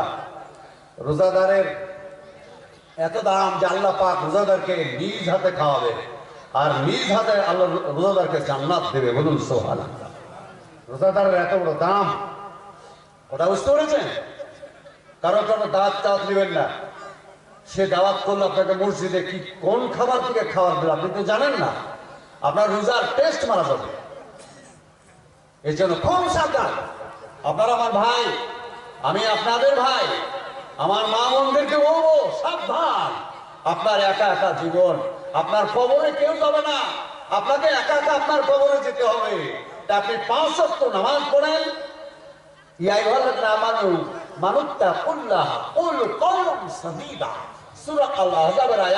আল্লাহ বলেন, হে বিশ্বাসীরা, যখন তুমি কোনো কথা বলবে সত্য কথা বলো। তুমি যখনই যে কথা বলবে সত্য কথা বলো, মিথ্যা কথা বলো না। আপনার জীবনে যদি মিথ্যা কথা আপনি বলেন, আপনার জন্য জাহান্নাম হবে। আল কাজ্জাব বিনারে জাহান্নামা খালিদান ফিহা আবাদা। কাজ্জাবের জন্য জাহান্নাম। ভাই ও বন্ধু আমার, কালিদার টুকরো।